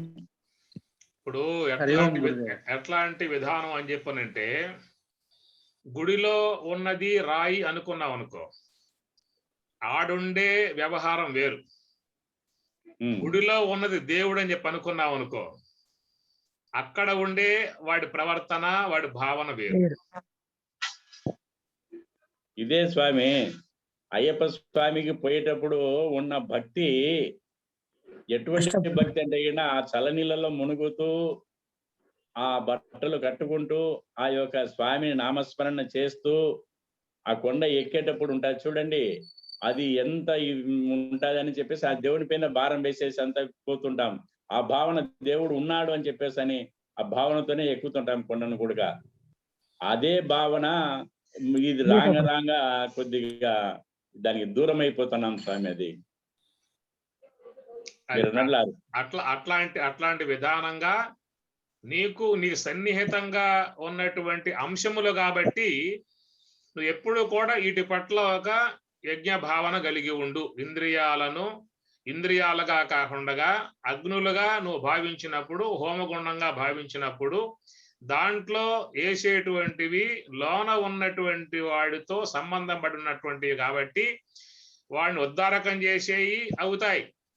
నీకు అలాంటి భావం లేకపోయిందా అంటే నిన్ను నీవే పతనం చేసుకునేటువంటి వాడు అవుతానేటువంటి కోణం దాంట్లో దాగి ఉందన్నమాట. అవును స్వామి గారు, చాలా విశేషమైన రోజు ఈ రోజును. కాకపోతే ఈ రోజు ఎందుకో నేను ఇప్పుడు జరిగినది మీరు చెప్పిన మాటలన్నీ రికార్డింగ్ కాలేదు స్వామి. ఎందుకు అయిపోయినా నాకు అర్థం కాలేదు.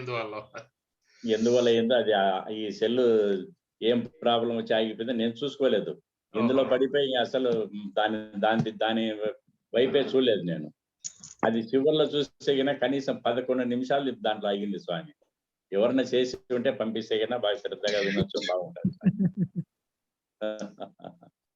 హరి ఓం తత్సత్వం. శుభాశీషులు శుభమస్తు. అందరి స్వామివారి కృపానుగ్రహ ప్రాప్తిరస్తు. బ్రహ్మజ్ఞాన ప్రాప్తిరస్తు. ధ్యానానుష్ఠాన ప్రాప్తిరస్తు. లోకా సమస్త సుఖినో భవంతు.